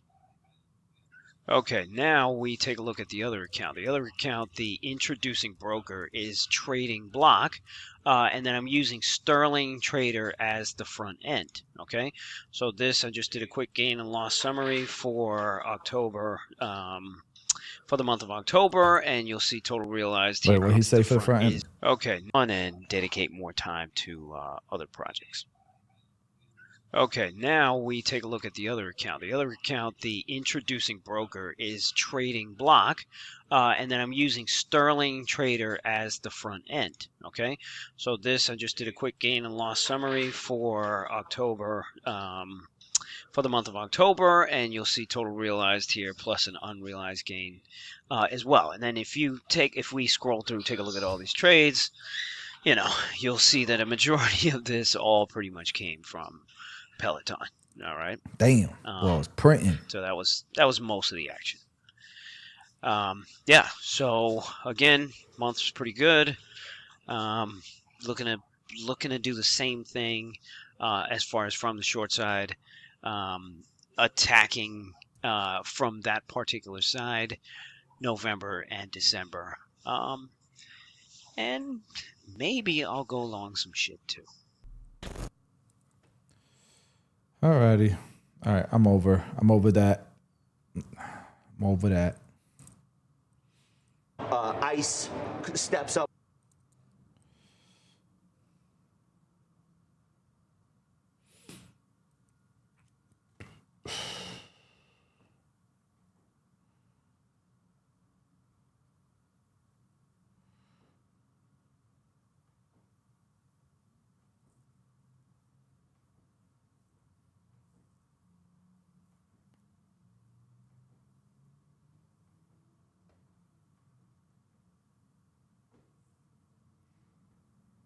Look at this guy, 8-figure options trader. Angles, iron, condor, every damn thing I've traded. Okay. And to me, this is my favorite because to me, it is almost the holy grail of trading. All right. I always say that there are a lot of great trading strategies out there, not just what I thought. There are many, right? But if you don't manage your money properly, with proper position sizing and risk management, any good trading strategy can blow up your account if you are too aggressive. All right. But if you're not greedy, if you learn to be conservative, you can actually do very, very well. Could you share some of your biggest winners and your biggest losers in terms of your investments? Palantir so far has more than 10x. Nvidia also more than 10x. If you look at the last 70, 80 years in the market, right? 78% of all years was bullish. 78%. 22% are bearish. So if you think about it, every time you short the market, your odds of making money is 22%. I'm sure you already know by now, this year has been a little bit tough What'd he for the say? stock market. What was that point? So if you think about it, every time you short the market, your odds of making money is 22%. I'm sure you already know. Yeah, I don't like shorting the market because the market goes up 70% of the time. By now, this year has been a little bit tough for the stock market. With all the talks, The market goes up 70% of the time, stays flat the other percentage, and goes down 22%. So if it can stay flat or go up, why am I shorting the market? And if it can go down and stay stagnant, I like calls on the right move, but I want to collect premium so that I can make money if the market goes up, if it stays the same, and if it goes down, it just can't go crashing down. about trade wars, tariffs, and even the potential. Let's see if he does something like this. I don't think so. Not as an 8-figure. You have to have a lot of capital to make 8 figures a year. Of a recession, the market did hit correctional territory in early April. And the golden question everyone is asking right now is, should I still buy the dip? Wait, how old is this? I don't like watching old shit. I know it's 3 months. What if the dip just keeps on dipping? And what if this time is actually different? Well, our guest today believes otherwise, that this time is not any different, and he's buying more stocks. According to him, this is how you make millions in the stock market. Adam Khoo is an award-winning Singaporean entrepreneur, best-selling author, and a professional investor and an options trader. He's also one of the most watched financial mentors on YouTube, with his channel clocking in over 55 million video views and over 2 million subscribers. Our conversation today with Adam Khoo couldn't have come at a better timing. With so much uncertainty going on in the markets this year, the Humble Traders podcast is here to help. In our conversation with Adam today, you're going to learn his insights on where the market is going this year. Are we heading towards a recession? And is this time actually different? Adam's approach to long-term investing, how he selects the stocks to trade, the criteria he looks for, and how he executes his entries, risk management, and taking profit. Last but not least, we're gonna learn about how he uses option strategies to hedge and trade around his investments in order to generate income. how he also stays calm while managing a 4.6 million portfolio. Look, I understand nobody could actually predict where the market is going, but I gotta say, there's just been so much doom and gloom these days in the market and the news, and I personally want some voice of reason and rationality. So I flew all the way here to Singapore to make this podcast happen. So remember to hit the like button down below, and let's get ready for an insightful conversation about the stocks and the state of the market with Adam Khoo.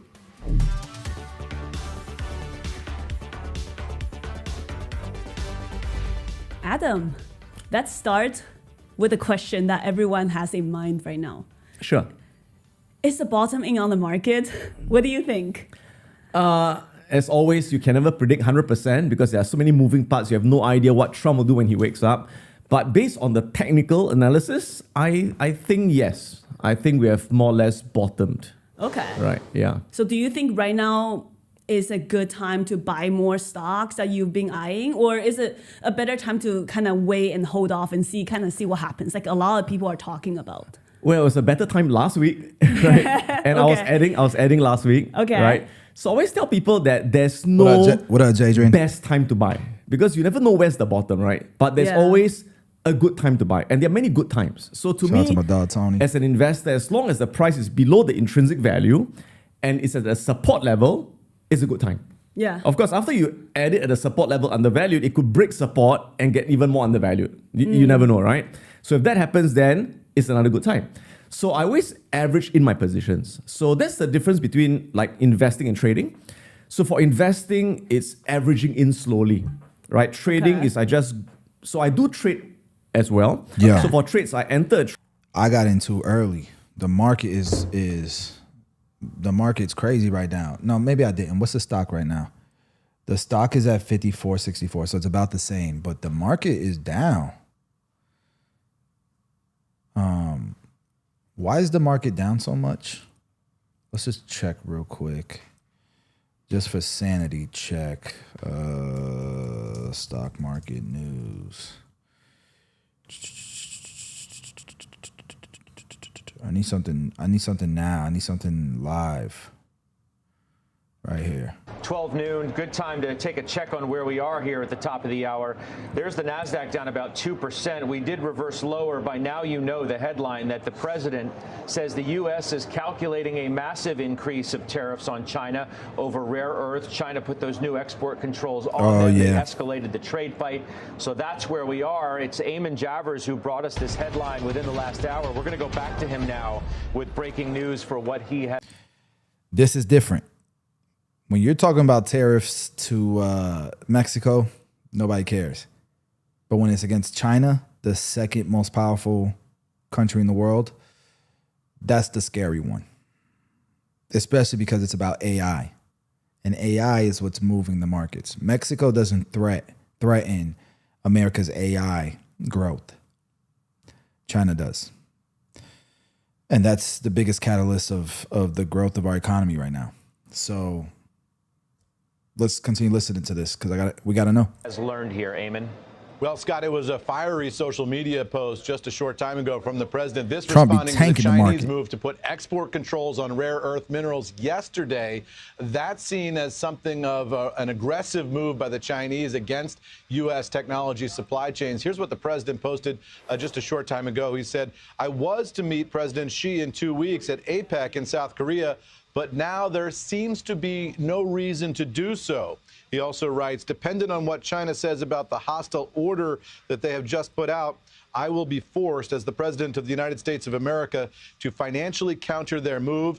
For every element that they have been able to monopolize, we have too." He goes on to threaten massive increases in tariffs here and says that the U.S. administration is considering what its moves might be. So no specific retaliation here yet, Scott. What we've got is a rhetorical firing up of the response from the president, threatening a number of actions, including canceling that summit between Trump and Xi Jinping that was expected to happen in South Korea. We don't know if that summit is now canceled or not canceled or what its status might be. We're trying to get that information from the White House right now. But clearly, tensions are much higher today than they were yesterday between the United States and China on the trade front. We'll see what specific moves come from this administration today, if they come at all today. Scott, back to you. Eamon, thank you very much. You keep us up to date. Eamon Javers at the Bureau in Washington for us. Certainly enough to make the market a little uneasy. And Rob, stand up and take notice. It's worth noting as well that prior to today, the S&P had gone 33 sessions without a 1% move. We obviously, for the moment, have that down 1.5%. And it's largely where you would probably expect to see the weakness within chips, NVIDIA, Broadcom, Micron, AMD, et cetera, and some other names that have what you would consider to be exposure to China. What do you think? I think the sharp reaction to this news shows how price for perfection markets have become and how subject to a little bad news they could be. Markets were at 22.9 times as of yesterday. You've seen surging optimism looking at the AAII surveys, and the markets could potentially move in any risk from tariffs. Let's remember that China tariffs were already at 30%. And, you know, a massive increase would bring rates back up to levels that could be incredibly disruptive. The market is, you know, high beta's underperforming today. It's down by 3.7%, where defensives are outperforming. You're seeing credit underperform. The reality is markets have become solely focused on the good news around AI, and you know they're ignoring any potential risks from the shutdown, incremental weakening in the labor market, and so you get a little piece of news that's unsettling, and you can see a shock like that. There's definitely, Steph, I think to Rob's point, been a fair amount of complacency, certainly around the issue of trade and tariffs. Sure. We haven't mentioned those two T words in a long time because, as Rob said, we've been fixated on AI. We've been thinking about earnings and how good they're going to be and the fact that the Fed's cutting interest rates. But we're, you know, certainly reminded right in our faces today that these issues still exist. An issue with the most, you know, fierce competitor that we have, I think, globally on trade. So we're only down 1.3% on this news. That, I think, is encouraging. And I think that is because if you step back, first and foremost, you have to assume that cooler heads will prevail. We have a little bit of time between now and when maybe Xi and Trump will meet. So we've got probably 2 weeks of noise. That's okay. We're looking for opportunities to be buying the noise because of all the things you just said. Better economic growth, decent consumer, AI renaissance, good earnings. Earnings are going to be very good. And the good news is on Tuesday, we start to get earnings. So, and which I think the banks are going to be very strong. And you're looking for opportunities, though. So to only be down 1.3% in the face of all of this, I think that's actually encouraging, and it speaks to people wanting to buy the dip. And I think that they will, and I think they should. Well, I mean, it's been a pretty quick reversal as you're looking on the screen. Right now, it's 1.5%. I mean, there are significant questions, Jay, about kind of where we are. Not even outside of AI and the bubble question, which is being asked, every 5 minutes. Right. Obviously, where's the economy going? Bank of America data today shows what really looks to be two economies. Yep. To be quite honest, their data shows lower income consumer spending is growing at 0.6%. Higher income growing at 4 times that. So that's where the economy is being carried by the high-end consumer, and it's being carried by AI. No doubt about it. I mean, it's definitely two tapes. It's fully bifurcated in terms of the high-end consumer versus the lower-end consumer. Top 10% represent 50% of spend. There's no doubt about that. And I think, as it relates to what's going on today, this is an absolute buying opportunity from our vantage point. Why? Because GDP is at 3.8%. Yes, we are underway a cutting cycle. We'll see kind of, we've heard from Hawker today and some Fed speak this week. I think that will be stimulative to the economy. The big beautiful bill will start to run into play through the end of this year into next year, which I think will also be stimulative to the economy in the short run. And earnings, to Steph's point, we will start in earnest next week on Tuesday with financials, which we expect 12% earnings growth. So I like a lot of what's going on right now for the market. This is an opportunity for me. Market was primed anyway for some level of. I bought the dip. I agree. I bought the dip. All right, let's get back to work. Trade at a potential reversal or bottom, and of course my stop loss is there. My profit target is there. If I get stopped out, I wait for the next bullish reversal. Then I enter again with another stop loss there. So the key in trading is to enter at potential reversals, at potential bottoms. So you never know. It could break the stop, right? But for investing, again, I average in these positions. So it sounds like from what you just said, trading involves a little bit more precision with your entries and exits. And investing, is it true that it sounds a little bit more forgiving? And Very. You take I mean, your time? investing is very forgiving. Yeah. Absolutely, right? I mean, provided you invest in very, very, very safe companies, which is what I do. So I only invest in companies that are very high quality, very consistent growth in revenue, free cash flow. They are undervalued, high return on capital. So these companies are ones where I know 99% of the time, they're going to be higher in 5 to 10 years. Okay. Right? But short term, they could go anywhere, right? So as long as you're patient, you got holding power, it's almost impossible to lose money when you invest in great companies, a portfolio of them. Right? Of course, a single company can get into trouble, like Boeing or Disney. You never know, right? I see. But when you buy a portfolio of at least 10 or 20 great companies, cumulatively, it's impossible to lose money over the long run. That's good to hear. I think obviously before last week, there was a lot of doom and gloom, a lot of talks in the media about how this year is different. It's always different. That's what it's always different. It's always different, right? We're heading into a recession, how the market for 2025, we're going to go lower. Yeah. So I'm glad you are providing a little bit more calm and rationality right now. Yeah. So before we dive into the nitty-gritty details, you're well known online on YouTube and of course in Singapore. But for a lot of my viewers who don't know about you yet, could you tell us who are you, what kind of investor or trader you are, and what's your experience been like in the market? Okay, so I started investing at 17 years. Hold on, he started investing at 17. I bought right here. This is where I bought. This is where I bought. And this is where we're at. What a dip. But there's some volume. Well, that's not real volume. That's not actual live. It's way below the RSI. This is coming back up. Ain't no way it's going to keep going down. But remember, my strike price is 110. It is down there. I just can't see this dropping to 110. That'd be insane. So, shit, if you can get in now, get in at 105.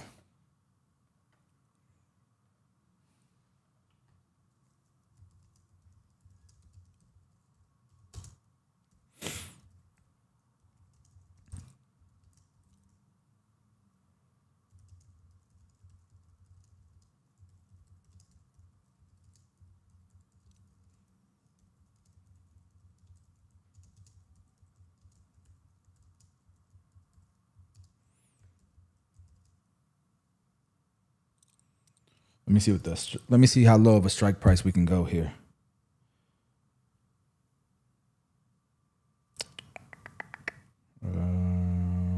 Fidelity. Actually, I can use this.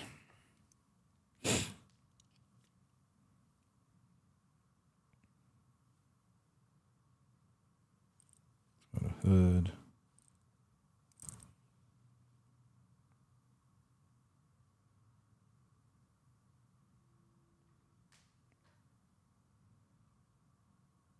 All right, we're on. Why I won't show my phone?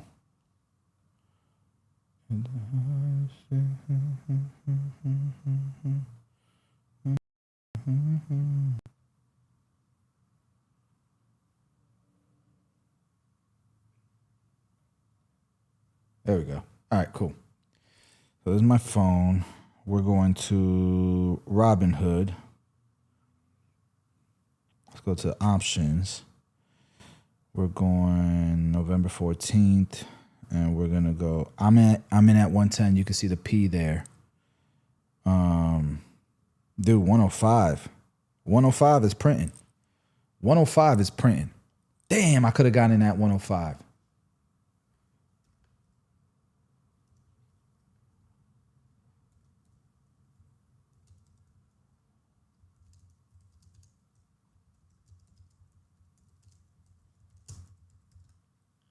Yeah, 105 is crazy low. But I'm at 110, so can't go down. But $20, $30, it can't go down. All right, let's go back. So now I just turned 51. So since I started, I've been through all kinds of styles, right? So in my early years, I did a lot more trading than investing. One reason is because I guess my capital was smaller. So with smaller capital, you're more thinking, how do I grow it faster, right? So that time I focused on a lot of forex trading, day trading, swing trading. I traded stocks, CFDs, you name it, I traded it. Then over the years, as my capital grew, then I started to focus more on investing. And I still do trading because I love it. It's a lot of fun. But I do more non-directional trading than directional trading. So today, I would say about 85% of my portfolio are investments, long-term investments of great companies I buy. So I only focus on high-quality companies that I buy when they are undervalued, right? So 85% is that, right? And the rest would be trading. And most of the trading I do is using options. Oh, okay. And like most people in the early days, I focused on option buying. So if I thought that, I was bullish on a stock, I buy a call. If I'm bearish, I buy a put, right? Yeah. And then I realized that over the long run, that method, the odds are against you. Because when you buy an option, options are decaying assets. He's about to say it. Okay, so every day you hold the option is losing money, losing money, losing money. And when you buy an option, you can only make money if the price goes up significantly, right? If the price goes up slowly or goes sideways or goes down, you lose money. So when you buy options, it's like buying the lottery. Word for word, what I was telling y'all 20 minutes ago. Once in a while, you can make a lot of money, but more often than not, you're gonna lose money. So that's what happened to me in the early days, right? So I made a lot and then suddenly I lost it all. So I was very frustrated and I said, okay, if I'm losing all this money, who's making all the money? The person making all the money is the guy selling me the options. So then I realized that the way institutional option traders make money consistently for their banks is by selling options, not buying options. So that's when I had this big okay, so I would say, for the last 9 years, I focus mainly on option selling. So I sell, and I would say out of the options I sell, 99% are selling put options covered calls on good companies. So I sell cash secured put options. And sometimes if I want to trade stocks that are maybe more speculative, not ones that I want to own the shares, then I'll do what we call credit spreads. I see. Where I'll sell bull put spreads, right? I sell a put and buy another put to protect the first put. And then I do another type called jade lizards, right? Which is another way of credit selling. Yeah. So mainly that's what I do. So 85% investing and 15% trading, a lot of it options on the sell side. And for my 85% of investing, is further broken down into mainly, I would say, about 65% capital gain investing in the US markets. Okay. And the rest be more dividend investing, where I focus on yield. I invest in Singapore listed REITs, dividend stocks, private credit, and bonds. Oh, so it seems like you have a lot of experience, not just as an investor, but also as a trader as well. That's how I started. You tried many different things. Yeah, so in the early days, I was very much using technical analysis, a lot of technicals. Okay. And today, when it comes to investing, I would say it's 90% fundamentals and 10% technicals. Oh, okay. Did you have any mentor figures in investing or trading that got you started in the early stages? Not personally. So I model very much, so my style is very much modeled against Warren Buffett, Peter Lynch, Charlie Munger, when it comes to the fundamental part of it. For the technical part of it, I modeled very much Victor Sperandio, who was, I don't know if you've heard of Victor Sperandio. He was very big in the 80s. He wrote two two great books on trading. One is called Methods of a Wall Street Master. Okay. And the other one is Principles of Professional Speculation. So he was one of the greatest Wall Street traders in the 80s and 90s. So I would say that a lot of what I know about technical analysis actually came from Victor Sprandio. What were some of his main principles that you learned and you still apply to today? Trend identifications of trend and trend reversal. So one of the most powerful things I learned about him was whatever market, okay, you look at the 50 and 150 simple moving average, okay, to determine your medium-term trend. So basically, if the 50 is above the 150 simple moving average, you're on a very clear uptrend. I see. Right, and when the 50 crosses below the 150, with the moving averages sloping down, it's a... We do the 50, I think above the 200 is what I think we do. The 200 is red. So right now, the 200 is above... no, I'm sorry. Yeah, so the 50 above the 200 is an uptrend. Right now, the 50 is in green, and it doesn't know what the hell it's doing right now. Do you guys see this? The blue, okay, those are Bollinger Bands. And the moment it starts going beneath, it's under the bottom Bollinger Band, it's on a downtrend. But once it crosses that 200, and if the 50 crosses it as well, you're really in a downtrend. Once you cross this RSI line, the yellow one, and you're down, you're typically in a down market. But this is in the short term, because usually in this color, right, in these two lines that you see here, let me do a big screen. Sorry guys. In these two big lines that you see here, okay, see how it's all the way at the bottom below the 30 here? That means it's probably at the bottom, and it's gonna start making a reversal. That doesn't mean it can't make a reversal and then come back down again and create a whole new bottom. But this means that what I'm looking for is for this to reverse and cross back over this RSI line above it. And now I want this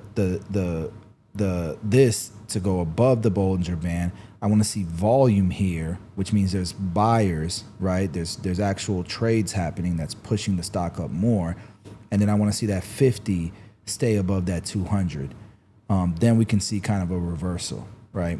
And this kind of tells you what kind of events there are coming up and what happened today as well. So interesting stuff. Interesting stuff. What the hell? Why? Okay. We looking at the same house?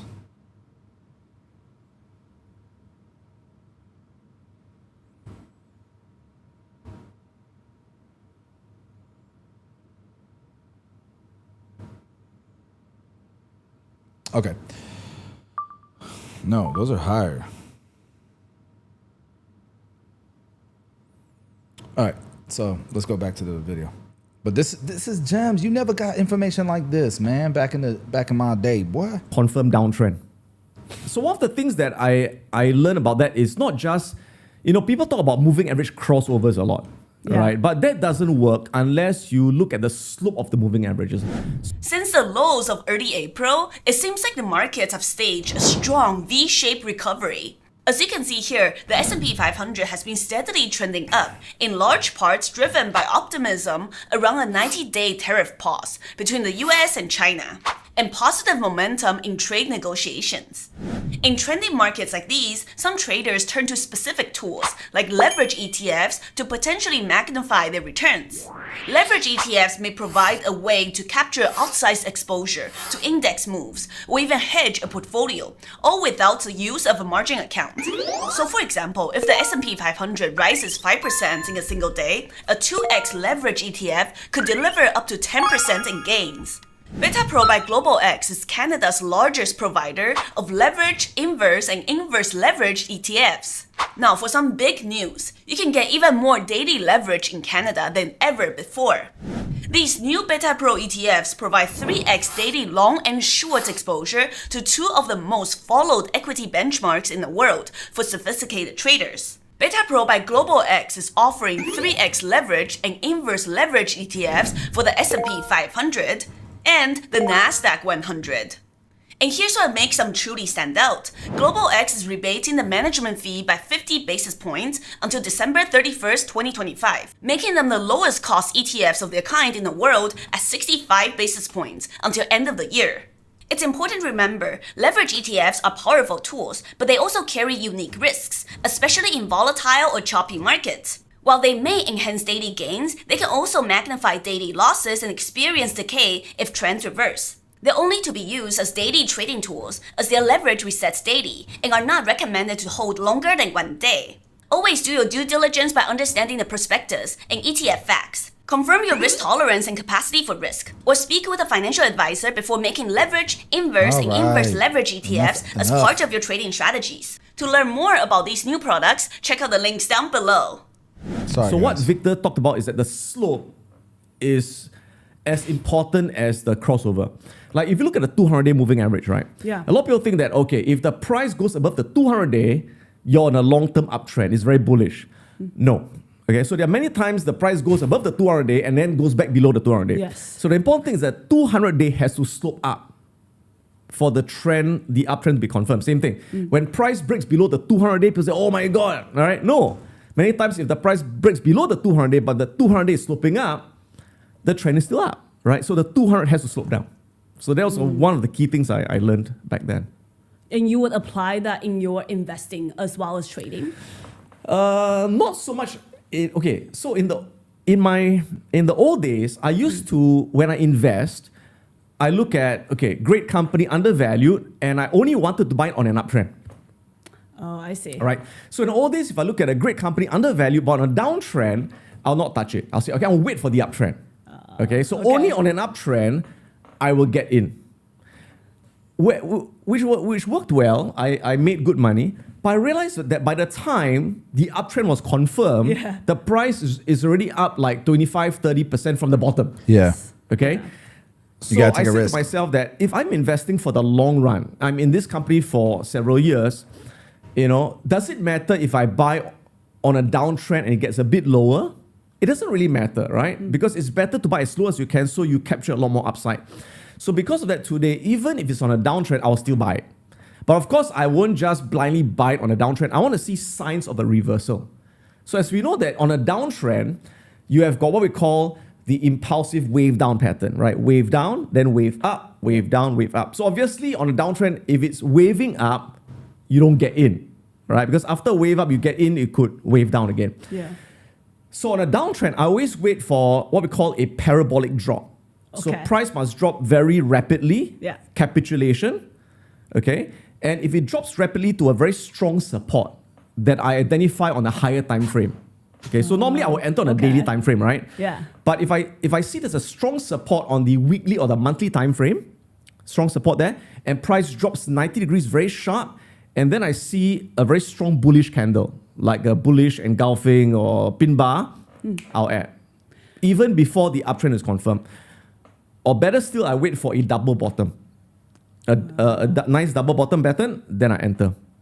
So that's how I combine my fundamentals with the technicals I've used before. Oh, yeah. So I get in a lot. So I get in a lot earlier than waiting for the uptrend. I see. Okay. Wow. So even for your long-term investments, you still use the technicals that. Because on my channel, a lot of the viewers are traders. Yep. So what you just said about technical analysis, support, pin bars, parabolics, to a downside reversals, these are the terms that a lot of traders use, and they utilize that to find the entries. Yep. So I guess since you also have a previous trading background, and you kind of utilize what worked for you for your entry style and what you learned from the books, and you apply that to your investments to find better entries for yourself. Yeah, and I also use it for my options trades as well. Yeah, so if I see a strong reversal pattern, then I would sell credit spreads, I'll sell put options below that support. Yeah.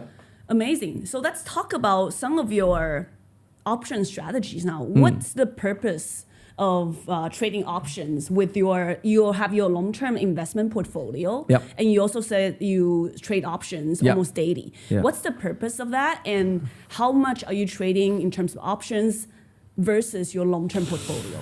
Okay. So, first of all, I'm a very, very, very conservative person. Extremely conservative. I don't use any leverage, zero leverage. Wow. And in No my leverage. investment portfolio, I would say that I don't get. Yeah, I would say But good less for than him. 10%. 8-figure account. I would use for options. Less than I could Less use than actually 10, a lot more, okay. but I use less than 10%. I'm just very conservative, and I guess one Yeah. reason is once you accumulate a certain amount of wealth, you become more conservative because you don't Yes. need to That take makes so much sense. risk anymore, right? Yeah. Yes. I guess if I was younger, with less money, I would be more aggressive. I'll like, okay, 50% options or 60%, Oh, right? But wow. as you grow older and your capital gets bigger, it's like, why take the risk, right? 10%.